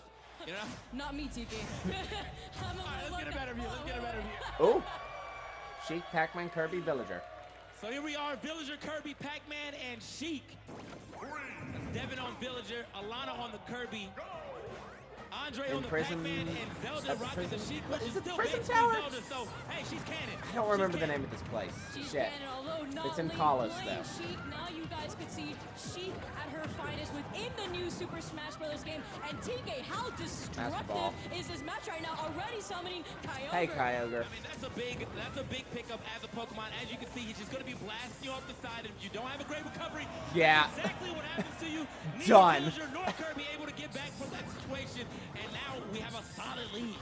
And look at Andre just chilling. He knows he's good right now, holding on to 52%. Throwing the hydrant at them, and Alana pushing. That was an everyone insane away first from her, just Pokemon. wants to avoid Devin Latios. Alta. Look at the trade, TK. Hold up, we got a Latios. Latios on the screen. That's also a great Pokemon pickup, as it's doing a lot of damage. Sometimes if you're high up on damage, it will end up knocking you off. Unfortunately, this time for Zelda, did not do such, and here we are, a new assist. He's gonna come back though. You think it's over, but it's never over. He's coming right back. And we might be gone this time. No, he might be gone. Now we're He's gone. back, No, he's definitely back, TK. It's for those of you who love the Pikmin series. Oh, it's done. So So right now, nice. The only person really percentage right now was Devin with this village. I'm glad we're seeing more representation from Pikmin. Immediately, that KO gonna go ahead and rock him, but so is Oh no! onto Alana and Zelda. Sorry, I mean Andre is sitting Kirby, pretty. start with a smash ball. I feel like I haven't seen Andre really hit off the screen, so he's sitting pretty. And Alana getting that big sword kill, doing a great job. And who's gonna get these Pokeballs? Oh no. Not the Sheriff. Metagross and Blossom. Honestly, I feel like in this build in itself, Whatever the fuck that is. I've seen in the actual games. I mean, everyone's out here Pokemon Masters. Crazy. I was gonna hype up Super Pong right there. Andre summoning Super Pong. For those of you who do know what one of the newer games are. Right. So I have no idea what that thing is. The stage is going to pick back up and start traveling yet again. That is what the stage is known for. We still got Andre holding it down, but here we go. Back on the stage. Oh, the villager chop almost probably getting a KO with that tree. I mean, it is still a very strong attack, and Andre's still sitting pretty close to 100. I mean, he's got to watch out for himself. He's got the highest percentage on the map right now. About to hit the halfway mark in this So many hours are going to go into this game, man. Do you know how many times I'm going to have to complete classic mode and adventure mode? I guess not adventure mode, all-star mode. Well, if this is a compilation of everything from the past, then adventure mode might actually be bad. Still does a lot of knockback here in this game, just as one would expect. Okay, the final counter from D, from the top rope. This is gonna be a real problem. All right, we actually got a Star Wars battle right now. There's all kind of blade beams on here. Definitely safe. Oh, there goes she. Honestly, I've been watching a lot of the entire time. She's managed to keep this stock for quite a bit. And I feel like I've been watching whoever has the highest percentage the most just to see how they're going to be able to live for as long as they can. I mean, we've been talking about the knockback changes here and how it looks like you're always about to drop off, but it's just a there went Zapdos. knockback, but still about the same amount of knockback that you normally would see. Not only that, though, but it also shows you an indicator as to who is in the lead. So you already know what it means when you see someone glowing, and it means get him, boys. Get him, boys. There we are, Andre. Oh, okay, that goes off, but hold on. Okay, I had to make sure I was looking at it from a different angle. I thought that might have been the fake one. Is he going to pop off? Does he know how to use it? He's got to drop the weapon first. He's got to hit the B button. Okay, there we go. Woo! I wasn't sure. Building his man a house. Got it. So did he stock off that? He did get a stock off that. I did see the KO. Good stuff to Devin actually dropping out that final smash. It's a little late on the draw, but it does not matter if you're late to the party as long as you still turn up. That's exactly what he did. Yeah, Tom Nook with that eviction notice. Devin doing a pretty good job. They're shouting Tries to Villager. regain his stage control, but oh my goodness, the destruction coming from here. Zelda trying to linger a little bit behind, not trying to get hit too often. I actually got some inside information for all of the character picks so far. Honestly, earlier Alana was asking me about the link changes, but I think she was opting like she didn't really like the link changes or didn't want to get used to them, so she went with the bread and butter of Kirby. Zelda's saying, you know what, I want to play Zelda, but I'm going to play Sheik. Solgaleo. And oh, Solgaleo. Hot damn, Solgaleo. Yeah, someone needs to call him Lunala. A minute left here in the game, folks. And Solgaleo, too powerful. Lose another stock right here. Andre still probably sitting pretty right here. He's only got 2%, and the only highest percent here right now happens to be Alana, but either way, there's such low percentage. We've got to see what's going to happen here these next few seconds, as I feel like we can get at least 1 or 2 more KOs here in the last 45 seconds of this game. TK, there's only 40 Oh, seconds everyone's on caught. the clock, and so much destruction has been happening all around this. We've about seen only 1 smash ball happen on the stage, 2 smash balls at that. Look, the smash balls may not be coming out a lot, but the Pokeballs are definitely showing up. We got our Meowth on stage, throwing the paydays. And Alana actually trying to throw hands with the Meowth. I mean, if you got behind them or maybe on top of them, possibly, but not the Pokemon game I've ever done. Oh, and Snorlax! Snorlax! Get out of the way, Hot. because you are going down with him. It's going to be a real problem here, folks. I mean, this is down to the wire. Zelda only 6 seconds on the clock. Zelda and Devin susceptible to getting a stock taken. She barely lives in. Here we are. Let's see who is the winner. Ever connecting at the very last second, TK. Pac-Man! Look, I said the boy was sitting pretty. I saw the beginning of that game, and I was like, this dude right here, okay? This dude, Andre, had the best open I've ever seen in a free-for-all, and he just managed to run with that for the rest of the time. So, congratulations to our people. Let's get another round of applause for our special guest who decided to play with us. But as I said, man, that was a lot of fun. We're going to get back into the glory part of this. We got to see who's going to make it to that winner's side finals. And we're going to get that going for you right now. The Super Smash Brothers Invitational 2018. Throwing it back to our casters. Thank you very much. Big round of applause for TK Breezy once again. Nicely done, my friend. We've had a chance to see a couple of exhibition matches, and, you know, Vish, you look at all the action that happens, and those items can certainly come into play when it's a 4-player free-for-all. I'm seeing a trend of Pac-Man in these. Well, what's going on there? But yeah, I really do feel like items add so much just kind of variation to the game, and I feel like even at the levels of the special guests, I feel like the items just add even more kind of randomness, you know? Just whoever gets it gets so much more of a power-up. They're not going to be able to dodge it nearly as well, you know? Let's get set for a matchup in our winner's side, trying to find a finalist out of that to get to grand finals. Let's look at the bracket now as we get set for what appears to be a titanic matchup between Zero and MK Leo. 1v1, Smash Ball is still on, items are off. The winner of this will move on to our grand finals. And the character selection as well, too. We know that both of these fighters have used 2 of their 3 characters, so by process of elimination, it's going to be Sheik for Zero, Snake and Sheik for MK Leo. And let's just put some more historical reference on this here, Vicky. A matchup of these 2 types of caliber of players. This is no strange match, Jordan. We are very used to seeing these type of players. Unfortunately, when Zero retired, we had not seen him play MK Leo for quite some time. So watching the comeback on this stage for the Super Smash Bros. Invitational is insane. Both these fighters getting set for a big-time matchup, a spot in the grand finals as well, too. And Vish, you just look at the ability that these players have. This is a game that they haven't really had a chance to play for that long, but some of those same principles get ready to help them move along. Let's get set for action here, though. 1v1, MK Leo versus Zero. Oh, man. I'm actually, it's crazy that Zero actually saved. Ooh, that's a nice Sheik outfit. This juncture of the tournament, because I feel like that's probably his strongest character in his arsenal just from the little that we got to watch him play. Because the forwarders still kind of link in a very similar way to Smash for Wii U, and you get the bouncing fish in a very similar way as well. But air dodges are not nearly as strong, so bouncing fish actually becomes like such a strong tool. Maybe you can tell us a little bit more about that, Vicky. Yeah, aside from that, I feel like bouncing fish actually comes out a lot quicker, and freaking rockets, Sheik's man. Grenades no longer sends her into free fall, so she is now able to recover without accidentally SD. Oh man. Cool. MK Leo at 49, Zero at 49. Both these fighters still at neck and neck, even at this point, 3 stocks each. Now we look at the advantage as Zero doing a terrific job with the juggle off the stage here, Vicky. Yeah, Snake now still has bomb recovery. He could also throw a grenade in 3 different distances depending on how close to yourself that you hold the analog stick. And it's insane. Zero, though, showing that Snake is nothing with that up smash, catching his landing again, Jordan.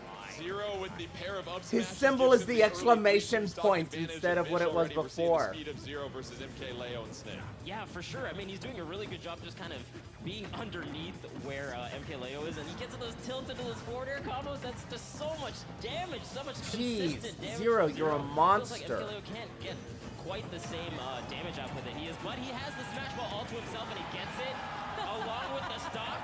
Oh, man. Oh, no.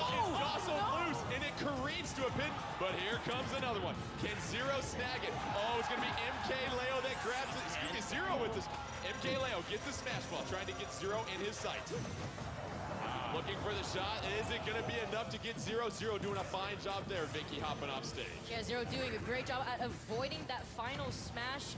Quite unfortunate, but it was meant to be. Leo's gravity does sometimes. I'm just glad we got to see Snake's new final smash. Right here into the juggle in the mid-air. Beautiful job on the forward air, and we see Zero continuing to apply that pressure here, Vish. Yeah, and another strong part of Sheik's play in this particular iteration is that the back air is really, really strong. So any kind of off-stage edge guard that he gets like that might actually KO. And we get the forward smash. Still not quite great DI from MK Leo.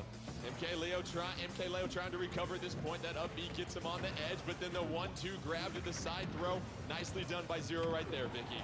Yeah, and as you can see, Snake's up tilt is still as strong as those who have played Super Smash Bros. Brawl have witnessed. It also kills Vish.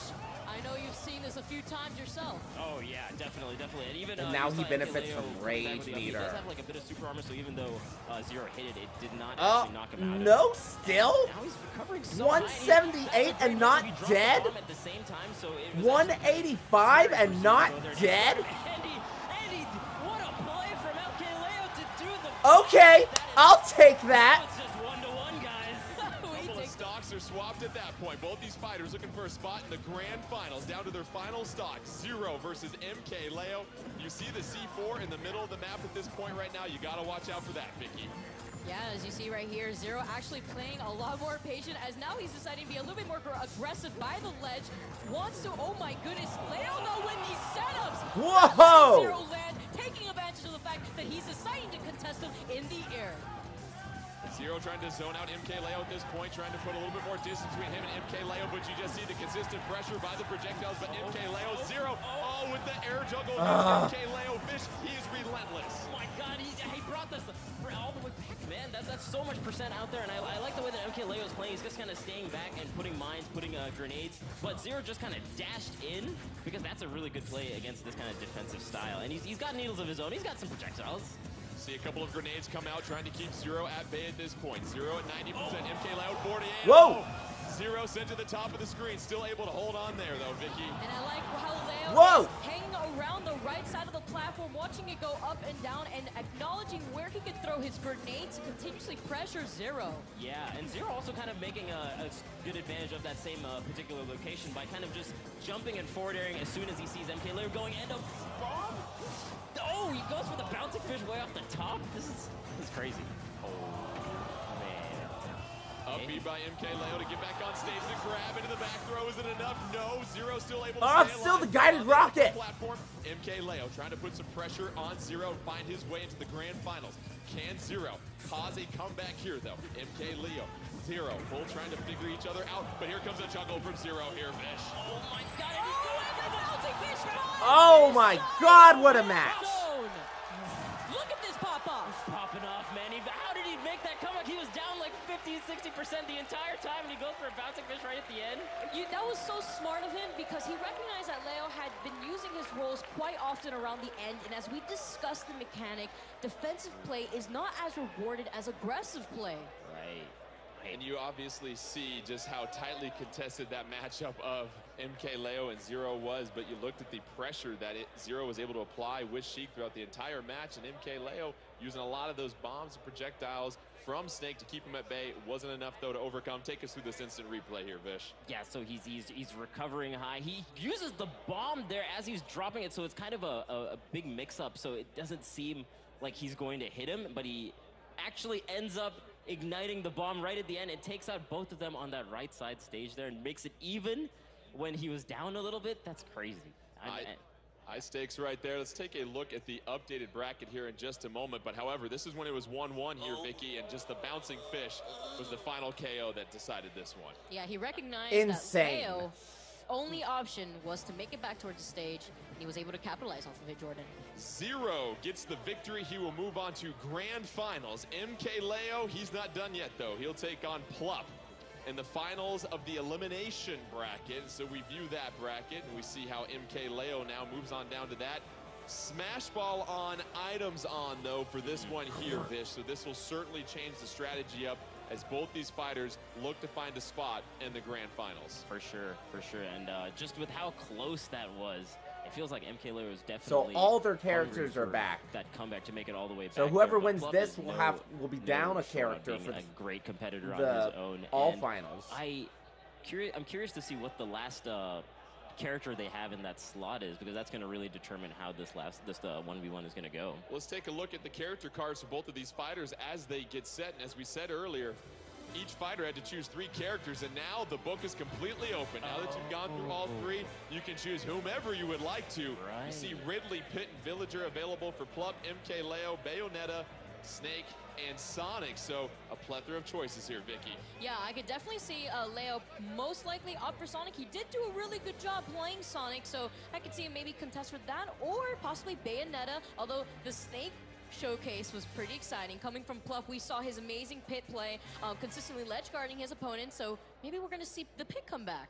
And Vish, if you're Pluff, do you maybe go with Ridley, a character that we haven't seen much of at all, because you know how well these players scout each other and know these characters in and out as far as attacking and defending against them. Do you throw a curveball there with Ridley potentially? Yeah, I mean, because Ridley was just so recently announced, I mean, and they didn't get to play it very much, and the character design as a whole is just so new.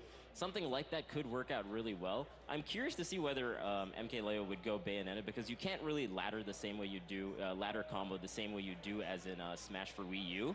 So it's not quite as potent as it was, but it still kind of operates in a very similar similar way, just the combo style and the play style of Bayonetta. Bayo versus Ridley! Let's go! Laying it all down on the line.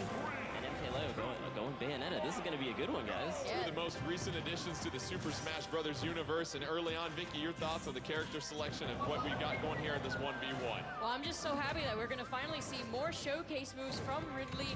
As those of you who were tuning into the Nintendo Direct, Ridley's down B has no knockback, but it doesn't matter because look at this jab! Look at this jab, Vish! 45%. He just had him in the corner there. Bayonetta couldn't do anything. How's it feel, Bayonetta? Smash ball on the stage. Ooh, Bayo smash time! Make a huge difference, and look at what we got going on here, Vish. Oh my God! This is go! beautiful. Final smash. He's done. Ridley just destroyed Ridley. Is that what I just saw?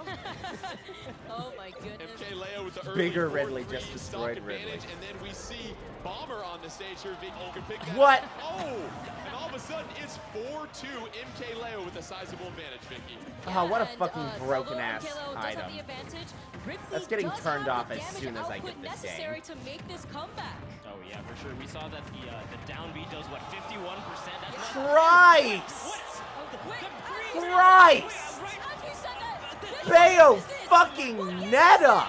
Green Green's being such a low stage to the top that Bayonetta just does Bayonetta things. It's not happening again. MKLeo taking Pluff to cruising altitude and a couple of KOs. MKLeo trying to hang on, really trying to get the punish off the edge of the edge. Oh, Bayonetta unable to recover. Can Pluff get back on stage as quickly? He certainly does, and it's now 3-1. But you see Pluff at 106 trying to edge guard against It was Bayonetta. almost a clean sweep. Combo and juggle off the top of the screen, and that Christ. is game. MKLeo as Bayonetta taking Pluff and Ridley for a ride at the top of the screen for several KOs. So disregard what I said earlier. Bayonetta still got it. Bayonetta's back on the block, looking as great as ever. Looking. Well, we talked about it before. When you get your hands on a new character like Ridley, you don't get a lot of hours to put that practice in and understand every single nuance. And then obviously Bayonetta, every player is going to be different in each new game of the Super Smash Bros. Series. And we saw MKLeo, just an absolute technique. He on the right. He's just like. Yeah, I mean, he told me himself, he was like, He's still going. And I'm going to show everyone what I could do with her in the new Smash Brothers Ultimate, Jordan. Oh my God. Let's go ahead and take a look at the bracket. Smash as we get Bros. set for Ultimate. the finals here shortly. MKLeo advancing out of the elimination bracket, had a very short stay there. Didn't need to pack too big of a bag for that, which means our grand finals are set. MKLeo versus Zero. It will be a best of 3 between these two, and you have the option for a bracket reset if MKLeo is victorious. But before we get to that, let's go ahead and bring out our man, TK Breezy, to tell us what's coming up next.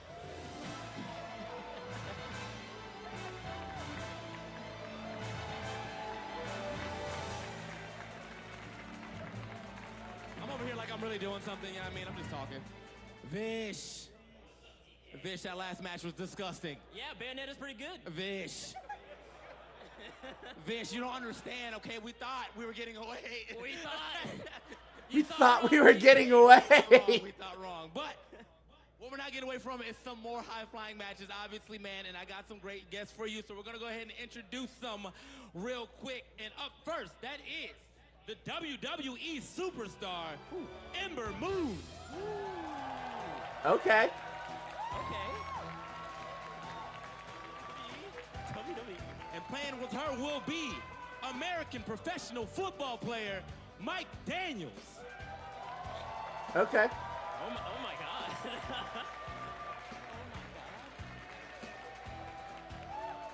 Also playing with them will be actress Olivia Holt. Okay. There's some real star power on this stage. Real star power. But for the Smash boys and girls out there, the leader of the Naifu Nation, Nairo! Nairo makes it.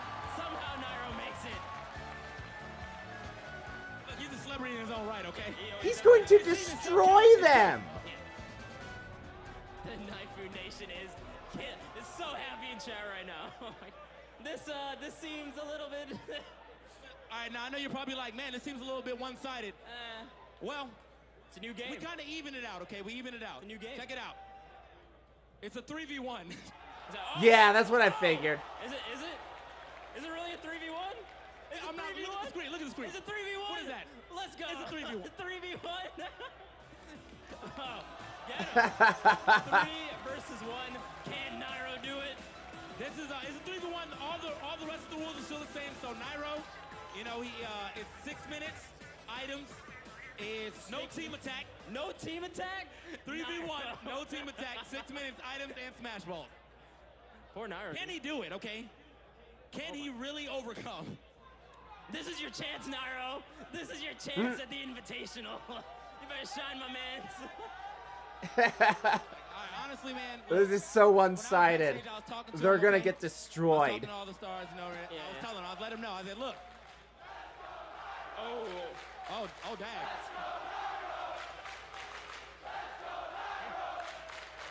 Okay. I wonder who the crowd favorite is, TK. What do you think? Snake! Oh, Pikachu Libre! Of course she's playing Pikachu Libre! Come on! Nairo, regardless of what happens on this stage, all right, the crowd was going to be on his side, but I told them as well, if they beat Nairo in this format, you don't have to give the specifics. Just tell people you beat Nairo. That's it. Yeah. Don't give the specifics. Yeah. You beat Nairo in the first game of Smash Ultimate. That is quite the reputation to have. That is very true. I mean, honestly, if he was in the tournament himself, he could have been in the finals as well. But now we're gonna see if he's gonna be able to clutch it out. Again, no team attack, okay? So they can just throw moves at him the entire time. He's not to deal with it. Oh my God. All right. Okay. Okay. We got something. Yo, this crowd is so nice. This crowd loving Nairo right now. But either way, I mean, Nairo's not even on the DK. They're actually cheering for Olivia. And the nice. first time, she's popping off. Ember Moon is in it. Not just in WWE, she's got it in Smash too. She's got to go up, man. It's in the character. But now think about this. Check this out. Mike is actually holding it down with the grenades too. I want to see. He's not holding anything down except for that stock loss. So either way, Nairo's back on the board. Now, even though it is a 3v1, Nairo does kind of slightly have an advantage because everyone, like, look, you got to think about it like this. If everyone on the team, on either team, gets KO'd, Nairo gets 3 points, they get 1.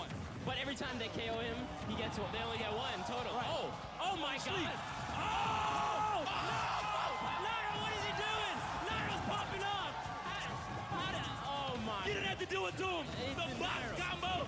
Nairo. He's smiling. You see him smiling? Look at him. He's like, he's so smug. He's so happy. Oh my God. The Naifu Nation is strong right now. TK. I need to see it again. I need to see another. That's a Nairo combo now. Instant replay. And is he gonna get the smash ball? That's a real one too. Is he gonna get the smash ball? Oh, he's keeping everybody at bay. The back airs are flying. They're trying to get. Hold up. He knocked off. He's coming back though. He's on the other side. Nairo still not getting the smash ball. Get it, Mike. Someone get the ball. Red team, get the ball. Donkey Kong, Kirby. Somebody help them. My man TK he's done. He's done. There's 3 of you. All right. You know what? Keep moving, though. That smash ball was never meant to be. That's all. Stop using up me. Donkey But Kong, stop. We got another 3 minutes. But however, that could have got it back in the lead at the very least. Oh, and Mike with the forward smash. Not going down without a fight. Definitely not going down with a fight, man. Mike, he's been trying to stay on top of Nairo the entire time. Somebody. Oh, everybody get a piece. Oh my God! Do you see the way he grounded him with the side B and they just went to town? That was actually an OD team combo right there. Yes. All over the place. They say, hey, look at me, man. I'm put him in the ground. You gonna do some extra damage. I got the crash in the back. Nairo gets the scissor though. The throwback Pokemon. Let's go. So Nairo, as I said, even though Nairo is susceptible to taking more damage than them, over time because of them all being on a team, he has all of them pretty much in KO percentage. Yeah, and he could just go up 3 right now. Yeah. In like a span of 2 minutes. Okay, he gets back. Look at that. Oh, that's 2 points right. I think he just curved it. Oh! Okay. Missing the punch. Olivia Hope, she was going big. She was going big for it. Yeah. Oh, jeez. He's igniting on him. Nairo, you can't do this to these people. Oh my God. Yeah, like I said, it's not fair. They're gonna get destroyed. Nairo's killing it. Listen, we got 2 minutes left, and Nairo's already done 2 amazing combos. I mean, the entire team gets in the combo too. That's crazy. Yeah. Okay, they're doing the Donkey Kong side B again. I think that's a great combo starter that they need to get more of. Got the Fire Flower. Oh, all right, that's good. Okay, hold on. This could be big. This could be big. And he gets the aim. But we got it. Yes. Crucial. That was a necessary stock to take. I mean, honestly, Ember has kind of been putting the team on the back, man. I could have saw one-on-one. Yeah, man. I'm just saying, I could have saw one-on-one. Oh, yeah. So right now, though, what I have noticed, okay, so this assist trophy, it just zooms in the screen, but as the screen is zooming in, so do the blast zones. So as the blast zones are getting closer, anyone getting hit now is more susceptible to lose that stock. Just as we see DK in the background taking an up tilt at like 6, and he's gone. Man, that's crazy because on 3-on-1s, like you're talking about, Nairo could just get really quick KOs with the Squid Sisters. Oh my God! All right, Olivia taking one off Nairo. And the black hole. Oh, the fake one! He's igniting everything. He's got the full item combo. He put the black hole with the hammer. How does he do it? You can't get through that. Okay, we got another one. It's OP. We're dropping it. Oh, Volt Tackle. Oh, Volt Tackle misses its mark though. All right, well, to be real, if she didn't know about the changes, honestly, I forgot to. I'm not gonna lie, I forgot to. We'll get that to her. So good stuff. I mean, regardless to the red team, they've managed to get some great stock off of Nairo, but Nairo has also been getting some crazy 3v1 KOs. So. And Nairo's just kind of using his recovery a little bit more, just staying off the stage. Come on, man. Okay, and then he finally losing the stock. And they're synchronized. You see that the way they were waiting right before he came down? Yeah. They figured it out. Yeah, man. Here we go. I kind of want to see Nairo still go in here. See if he can get one last combo in these last 17 to 15 seconds here left and on the clock. I mean, he's actually got the most percentage, so they might be able to get a stock here. Oh, they get a stock. That might be something. Well, he's fast falling. Maybe think he's gonna get the barrel, but he did not. All right. That'll do it. That's gonna do it. Let's see who ends up getting the win here. It's Nairo. Can I see those points? I need to see those points. All right.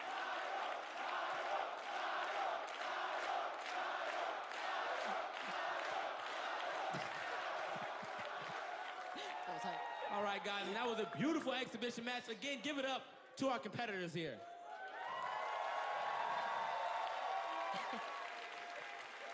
But obviously, the action does not stop, man. We got to get into the grand finals here of our Super Smash Brothers Invitational 2018. I'm going to throw it back to the casters. We want to get this thing going. Give it up one more time for TK Breezy. Excellent job bringing them out there. As you said, we're getting set for the grand finals. MKLeo versus Zero. And just sort of put this into perspective as far as these players, their history, how great they are, Vicky. We talked a little bit about this. It's sort of the present and the future as far as domination in the Super Smash Brothers community. I just want to say that after this invitational, if Zero gets his two-step, if Zero proceeds with the second win of an invitational, then he better come out of retirement, because we are finally seeing our grand finals match, Zero versus MKLeo. Yeah, and he's pulling out the Scarf again. Let's go. Scarf Army in full effect. But as we saw in the previous match, that all 3 characters are unlocked again so they can start from fresh. Smash Ball is off. Items are off. It's going to be a nice little one-on-one, a clean little one-on-one. Stage hazards will be off as well, too, so you do get a pretty good replica of some high-level competitive play between these two. There is the opportunity for a bracket reset. If MKLeo can take the first best of 3, we will reset the bracket. It is double elimination, but if you're 0, you're 2 wins away from becoming the champion. So take me through maybe some of this character strategy. We saw what MKLeo, Vicky, was able to do with Bayonetta. Do we see if Zero counters with Sheik, or what type of decision do you think we might see from these players? I'm kind of expecting the Sheik. Funny that you mentioned it, Jordan. Bayonetta, is she going to be the best character in Super Smash Bros. Ultimate, Vish? I mean, that last set was kind of crazy, dude. The ladder combo's still in full effect.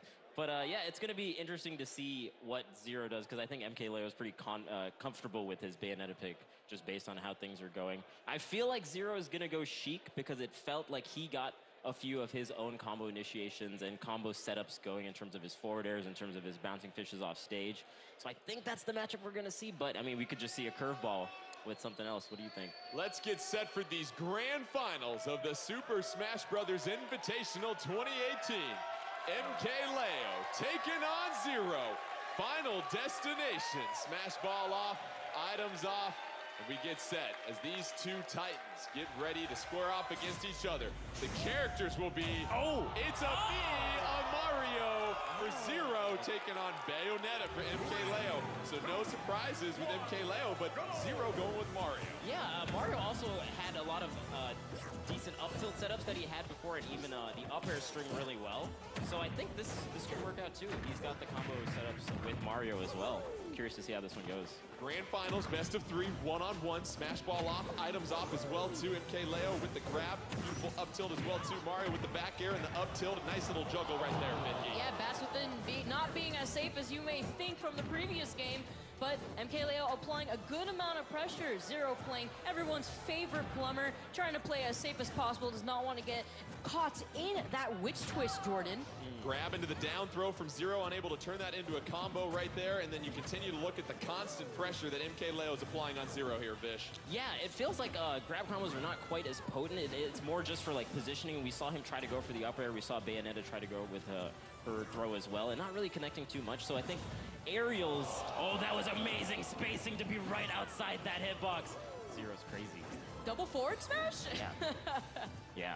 Zero doing a great job of blocking that down air from MKLeo Bayonetta. MKLeo at 95, Zero at 92. These fighters have been so equally matched throughout this tournament. Now comes the edge guard phase by MKLeo. Zero able to get back on the stage. MKLeo sending Zero off. Zero looking for the recovery, able to get back on, Vicky. Yeah, I like the use of the cape right there. It's able to stall his recovery, but unfortunately not going to be enough as Leo continuously goes down there and edge guards him with the back air. Yeah, so the ledge has similar mechanics to Smash for You, where you get the ledge trump, but you don't get the back air afterwards that you do in Smash for Wii U. So going out there before you even get the ledge is a great way to get the edge guard. You saw him just get the hit before you could even contest the edge.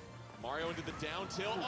Gets the up smash against MKLeo, and it's now 2 stocks to 2. The dash dance? Zero? It's moving fast. Okay, the combo, and DI'd out of it. Okay, all right. All right, but no more up tilt combos here. But as I say that with the up air and then trying to go for that fair, Flood is still ready for him. MKLeo, though, makes it back onto the stage. It looked like he was getting something started, especially with a forwarder at the end and then using the flood and trying to cape right after. This is some high level already. I'm really liking what I'm seeing in this one-on-one. Zero able to avoid the KO from the juggle that we saw at the top. MKLeo so well known for that. It's 92 for MKLeo, 85 for Zero. Down to 2 stocks here in our first of 3 in the grand finals, Vicky. Like to note that SDI is not as prominent within Super Smash Bros. Ultimate, although DI does become important at later percents, and unfortunately, with that air dodge, it's going to have too much lag to be able to recover back onto the stage. A mishap by Zero. It's going to cost him a stock. It's now 2 stocks to 1. And if you're MKLeo here, Vish, you want to make the most of this 1 stock advantage. But there goes that advantage. Down to our final stock here in the first match of the grand finals. Bayonetta with the up tilt. MKLeo at 0, 0 at 45% when it comes to health. Oh, we see the perfect shield right there. Yeah, and perfect shielding in this game actually happens when the shield goes down. So you have to be shielding and then you let go at the proper timing, and it does the perfect shield as opposed to previously where it would be where the shield came up. Bayonetta getting 0 into that combo. 0 able to get out of there.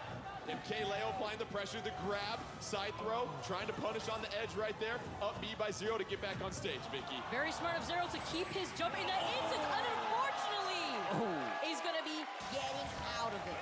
Oh, first game will go to MKLeo and Bayonetta. It's best of 3 in this grand finals. If MKLeo can steal 2 out of these 3, we reset the bracket. What did you like from what he was doing with Bayonetta in that matchup? I like the way he was edge guarding. As soon as Zero was way far off, he was trying to shoot. And I think before Zero could even do the up Bs to get the ledge, he would go out there and do the edge guards. At the end, though, Zero tried to mix him up by doing the up B earlier and get on stage, and we see the magnet hands are not nearly as strong as they were before. So I'm liking the little mix-ups that we're seeing from both of these players. And Vicky, you pointed it out. We saw a little bit of a mishap from Zero. He went with that air dodge with Mario, and the lag is so long after that. We saw the self-inflicted KO, and that was a critical stock in this match. It's quite unfortunate. Directional air dodge actually has a lot of ending lag, so you don't want to do it too high above the ground. You kind of want to do it closer to the ground so that way you can take advantage. But also at the same time, Jordan, we can't be dodging too much in this game or else it starts slowing down. It certainly does. Both these fighters have the chance to change their characters as they get set, so let's get you set for Game 2 in this grand finals. We're looking for a potential bracket reset if MKLeo can get the victory over Zero. Zero is just 2 games away from becoming our Super Smash Bros. Invitational 2018 champion. And we have Sheik versus Sonic, a couple of very speedy characters here, Vish. For sure, and like we were mentioning before, just the tilt combos, the forward airs, the bouncing fish, it feels like Zero's definitely in his comfort zone here going up against the Sonic. Sonic doing a great job early on with the grab into the down throw, getting the juggle early on, both fighters spacing each other out, but MKLeo at only 8%, Zero already with 62% damage. And Vicky, we see those throws by MKLeo and Sonic leading to some nice 2- and 3-hit combos. Yeah, MKLeo was doing a really good job at taking advantage of catching landings with Sonic, a character who is known to have some of the fastest speed in the game. Yeah, and we see a lot of moves hitting into back air or even out of throws, as we were talking about, doing the up air, and then he does the up B really cleverly to get out of Zero's range, and then using the aerial drift to get back to the center stage.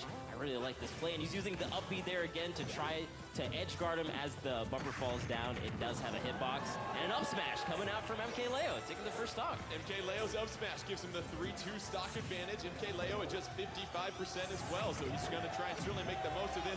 The crowd chanting MKLeo, the support for the youngster here as he tries to upset Zero.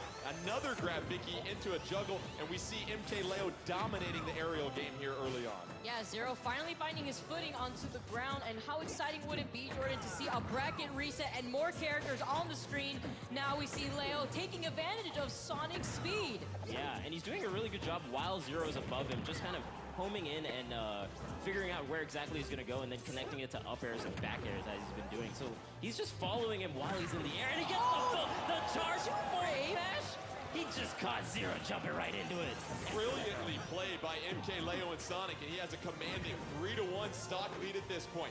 Zero trying to come back and take a game from MKLeo. If not, we're going to have a bracket reset and a quick one like that. Oh, but she getting the up smash, and it's now 2 stocks to 1 here, Vicky. That follow-up into the up smash was just beautiful coming from Zero, and MKLeo is not faltering. Notice how Zero now has 1 stock. He does have quite a hill to climb here. Yeah, MKLeo, Zero. As we said, MKLeo can advance with a victory here and advance it to a bracket reset. Sheik trying to get that fair to connect. No luck right there. MKLeo coming back down to the field. Block trying to punish right there, but Zero able to recover with Sheik.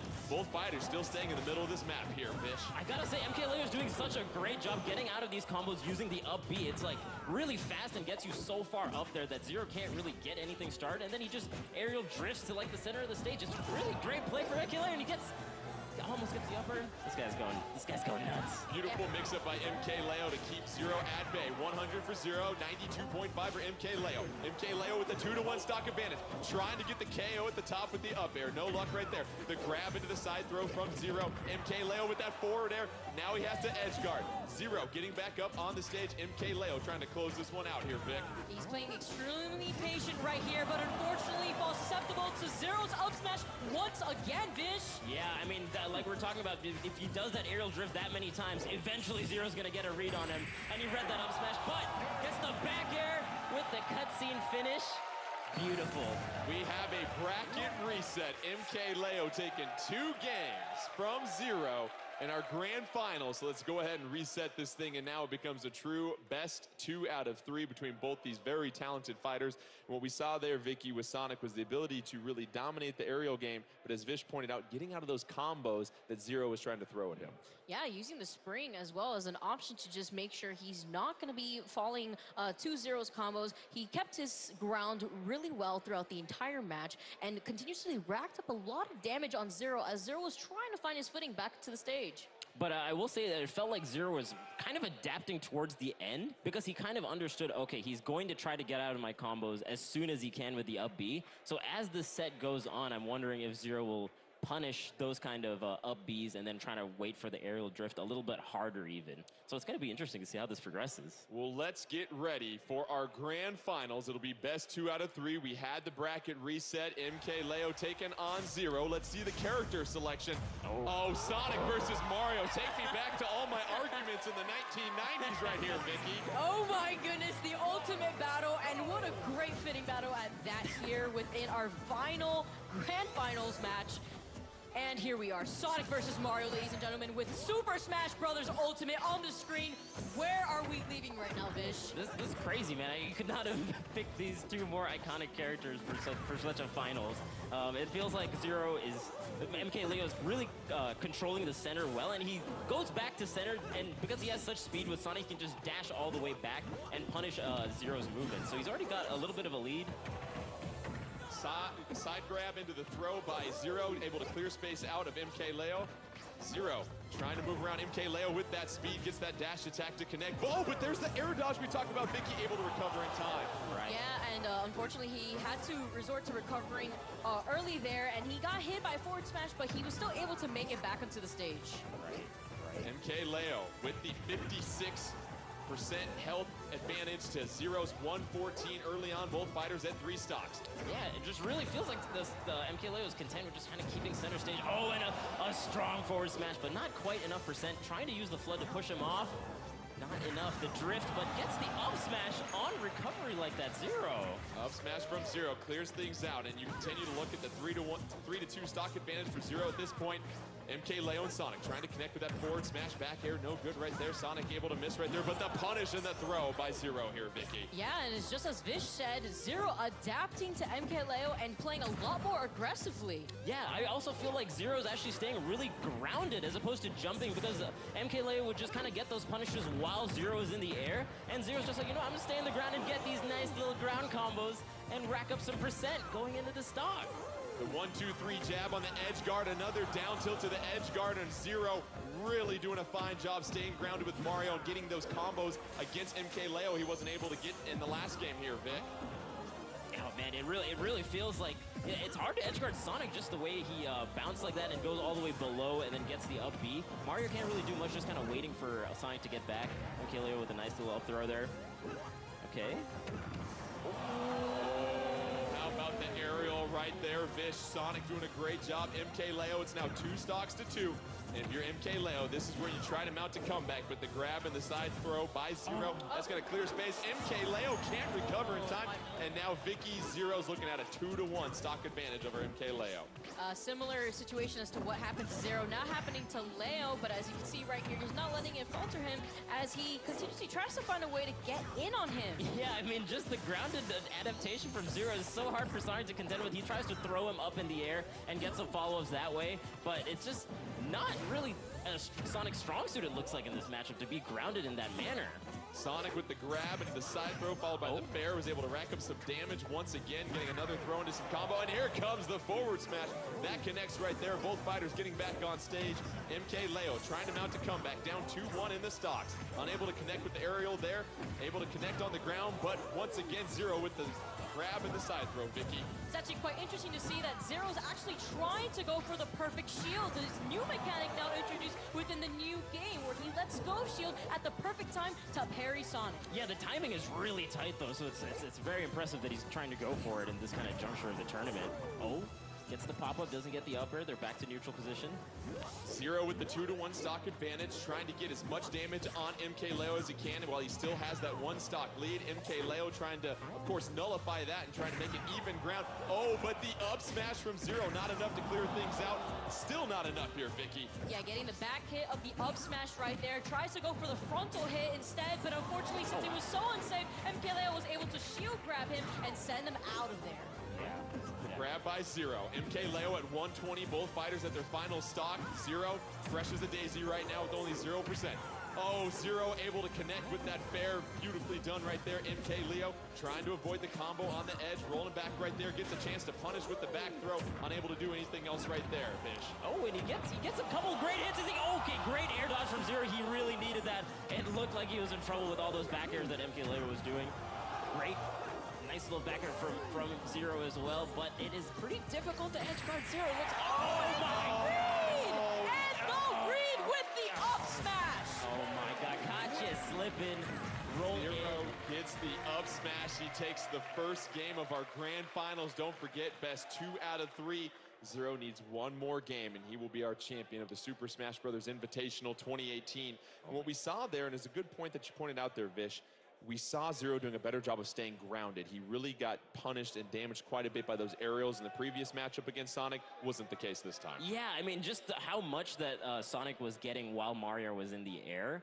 Zero kind of saw that and he was like, you know what, if I just stay grounded, I can still start up some of my initiations with my up tilt into my up airs and even some of my throws. But Sonic has a much harder time, it looked like, to get those kind of same initiations. But even then, it was still really close towards the end, just almost with that edge guard from MKLeo with those couple back airs. You talk about MKLeo and his ability to edge guard, but the air dodge by Zero was so critical. Vicky, tell us why.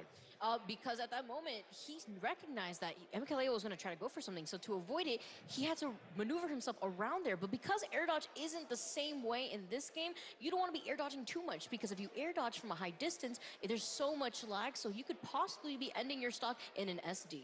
Well, let's get set for our next game here. MKLeo versus Zero. If Zero can get the victory here, he will be our champion. Which characters will they choose? Well, let's go ahead and just rack it up again. Mario versus Sonic. Zero controlling Mario, MKLeo controlling Sonic. And you get a chance to take a look at the different mechanics of the stage now. Right. What are we going to expect to see here strategy-wise here, Vish? I mean, it's a longer stage, so controlling center and controlling that mid-platform is going to be better. It feels like because there are platforms, he can kind of get underneath Mario and get the initiations that Sonic is really looking for. So this could work out really well for him. We'll see how it goes. And loser chooses the stage, so this was an interesting choice by MKLeo. You want to introduce some verticality to this level here, Vicky. Yeah, this is a stage that is no stranger to us. Town and City finally showing itself. And MKLeo with the grab, and here's the follows. But wow, Zero falling with an aerial into a grab. We see MKLeo getting back up on the ledge at this point, trying to do an edge guard punish. Oh, Zero able to take advantage of that. 3 straight connections on the juggle right there, followed by the up B, and he has a 70-92 advantage. Zero right now looking very strong. Once again, the forward smash, is it enough? No, MKLeo able to get back on the stage here, Fish. Yeah, I mean, and I think just because the stage, the bottom part of the stage is so long, Sonic can just kind of traverse that way quicker. And wow, what a great recovery after doing up air and then doing another up B into up air. That actually keeps the ledge so safe. I'd be scared to edge guard if I were Zero going down there. MKLeo getting back on the stage, but staring at a 148% damage right now. Zero just at 88, and there comes the smash from Zero, Vicky. And there's a parry that you just saw right there, the perfect shield coming out of Zero, and you could recognize that Zero's always at an advantage whenever he keeps MKLeo guessing of what option he should do off the ledge. for sure.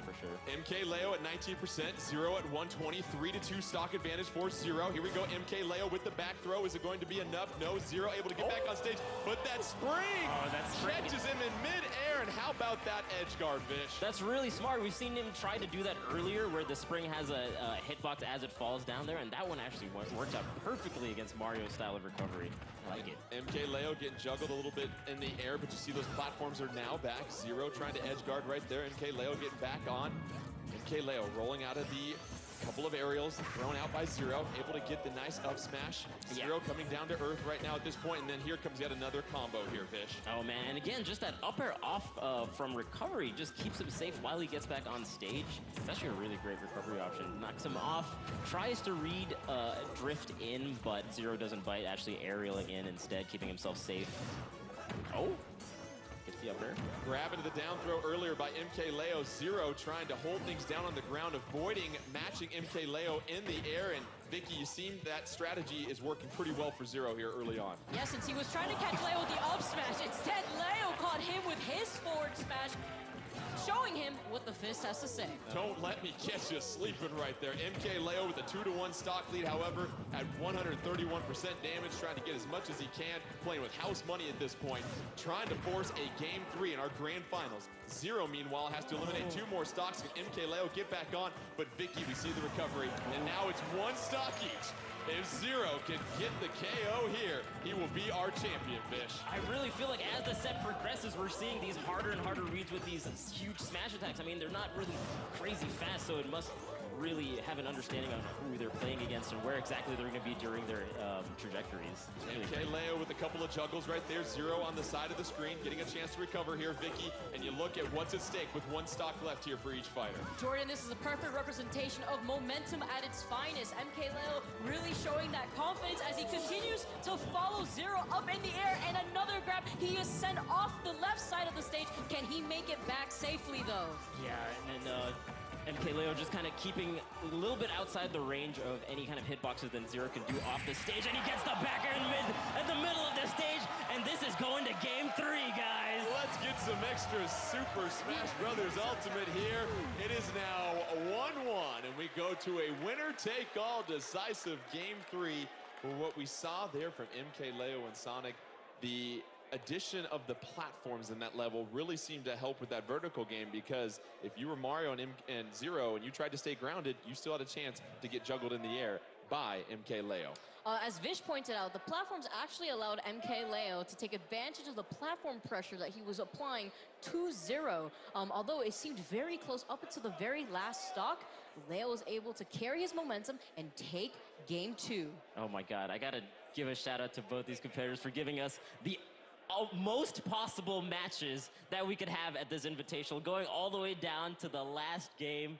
I'm so excited, man. Well, we've had an unbelievable crowd. Is everybody ready for Game 3, Grand Finals, Super Smash Brothers Invitational 2018? It all comes down to this, between MKLeo, can the youngster dethrone Zero, or will Zero look to repeat it yet another Invitational? It's Mario versus Sonic. Zero, the loser of the last game, choosing to go with the completely flat final destination here, Vish. Right, and it's exactly like we were talking about before. It just felt like his grounded game was really powered up with this kind of stage, and he was just forced into the air a little bit more with that previous one. Makes sense to me in terms of a counterpick for Zero. Early going here, no major advantage for either fighter. Zero at 35, MKLeo at 26. Both fighters, it seems like Vicky a little cautious and just making sure that they distance themselves from each other. Yeah, this is a neutral as well, so you see Leo is just trying to be a little bit more defensive, does not want to land the first hit, as he recognizes Zero is trying to go for the more aggressive approach here. A lot of rolls coming from Leo, which we've established isn't the best idea, but you can tell he's feeling very confident in keeping those rolls going and keeping Zero up in the air. See the forward air from MKLeo going out. Both fighters still relatively the same health percentage. And you look at MKLeo, got to try and put some pressure on Zero, because you have to match that aggressiveness here, Fish. Yeah, and I like the movements that they're doing. They're not being too committal with any of their attacks. They're kind of dashing and then stopping their dash with their shield, so they can immediately act out of it as best they can. They either get a shield grab or they can jump out and do an aerial. Oh, he goes all the way out there. I like the quick up B from MKLeo. It kind of avoids the back air that Zero was trying. It's Zero giving MKLeo a taste of his own medicine with some aerials leading to some juggle combos, and now it's 115 MKLeo, 78-0. Both fighters 3 stocks as the winner will be your champion of the Super Smash Bros. Invitational 2018.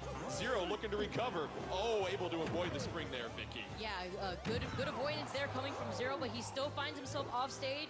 Leo applying so much pressure from the spring, and that tech! Fish! Oh my god, that tech was amazing. I mean, he's been seeing that the up B spring is going to be coming out there, so he was definitely expecting it. He was just ready for it. And Zero's again off of the ledge. Zero is reading MKLeo with so many up smashes, gets the KO. He's up a little bit. Another grab into a side throw from Zero. He's up 3 stocks to 2, trying to make the most that he can with this. MKLeo with the grab and the forward throw. Not enough to clear Zero out of the arena at this point. Trying to edge guard. Both fighters being very technical about what they're trying to do. Oh, another grab by MKLeo into the back throw here, Fish. Oh my god, yeah, really, really cautious play, especially on the ledge. You're just like, what is he gonna do? Am I gonna get red again? I don't want to get smashed one more time in this finals. The patience, though, displayed from Zero. He was trying to get the read with a down smash.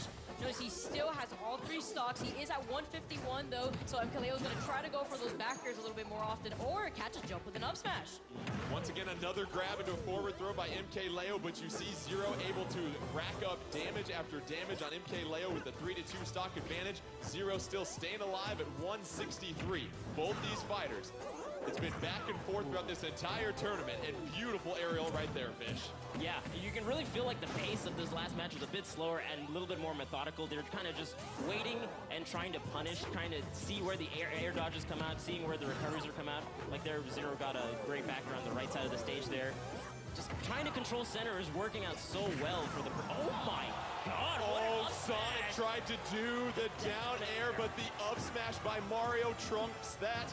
And now it's 175 to 19, but Zero with the 3-1 stock lead here, Vicky. Yeah, Zero with the up smash uncontested, but MKLeo with the back air finally taking Zero's first stop.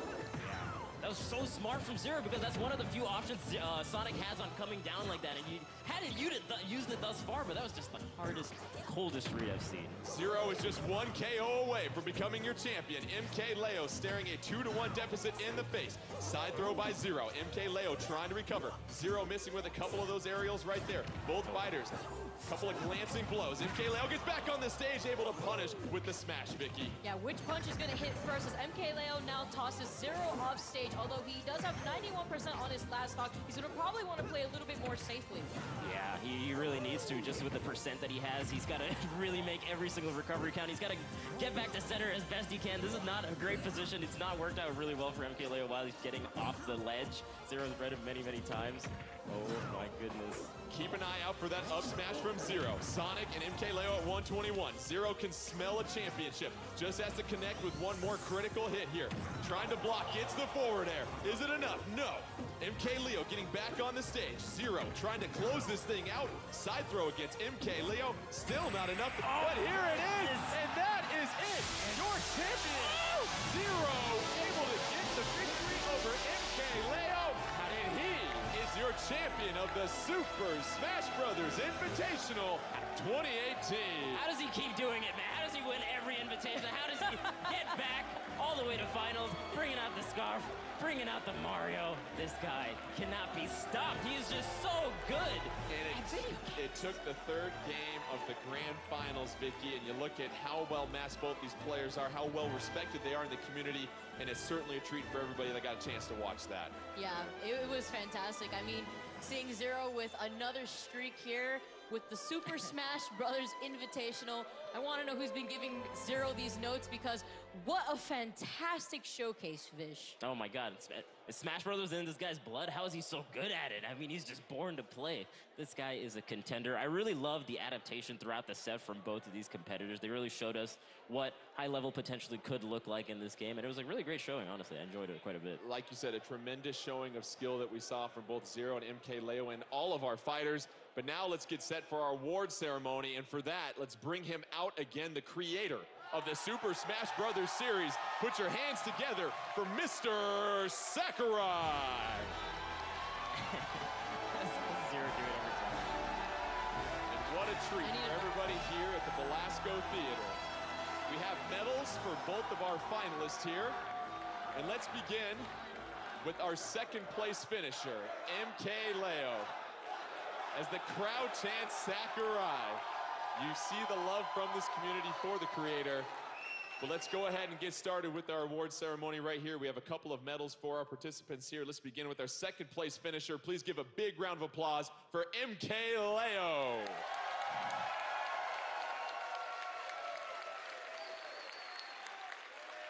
And we had to get to the final game of our grand finals, but we have a champion. Give it up for Zero. And not only does our champion get a medal, but we also have a trophy for our champion. So let's go ahead and bring that out, our Super Smash Bros. Invitational 2018 Championship Trophy presented by Mr. Sakurai himself to our champion, Zero. Oh. That is a beautiful trophy. Oh my gosh. Gorgeous. Just a wonderful display. Now let's hand it over to Mr. Sakurai for a few words. Zero は本当に強いな。Zero, you are really good. 選手の皆さんに入場してもらいましょう。Please come in. Let's ask the players who participated to come out on stage.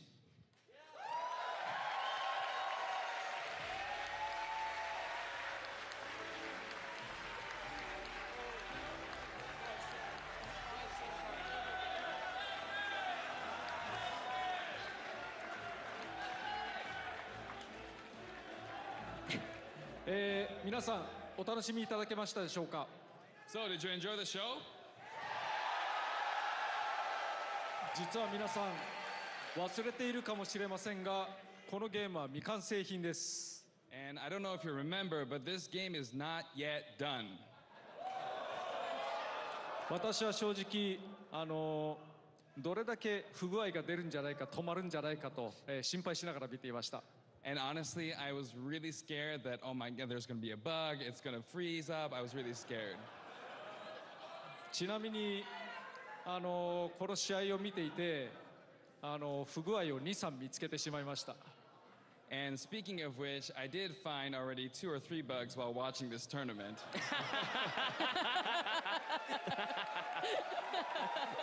製品が出るまでに直します。 I'll be sure to fix it in the production version. Yeah.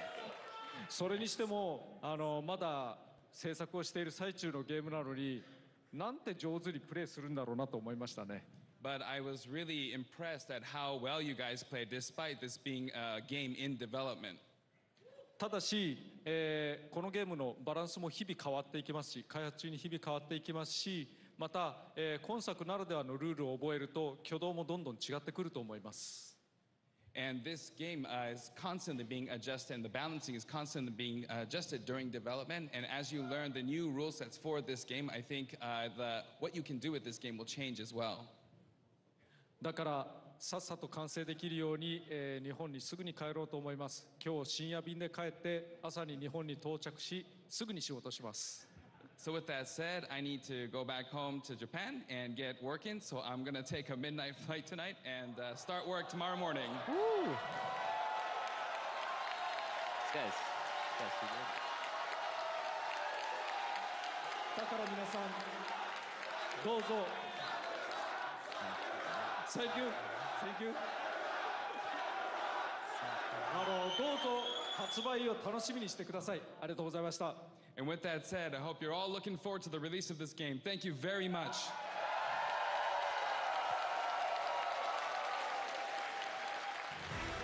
All right, let's give it up one more time for Mr. Sakurai and all of our players that took place in the Super Smash Bros. Invitational 2018. 8 of the finest players representing 6 countries. We came down to an unbelievable grand finals. The atmosphere here at the Belasco Theater was absolutely electric. And that concludes a wonderful doubleheader day of Nintendo competitive action. You saw the Splatoon 2 World Championship. The GG Boys of Japan becoming victorious in that. And we had a wonderful day getting a chance to just see not only the passion but the love from the community behind these games. Then of course our Super Smash Bros. Invitational 2018. MKLeo and Zero would finally face off amongst 8 of the finest players in the world. And you got to see a lot of love and support from the community, as well as a chance to see all that this game offers as it continues to be in development. And just once again, a wonderful atmosphere here at the Belasco Theater in Los Angeles. Want to give a big thank you to our commentators. Let's hear it for Vicky, Kitty, and Vish. And then, of course, Nine and Ashley Esqueda for Splatoon 2. And then, of course, a big round of applause for all the hardworking folks behind the scenes that make this possible. Make sure you continue to tune into Nintendo Treehouse Live all week long for more great Nintendo content. December 7th. Can't get here soon enough. Have a great rest of the week.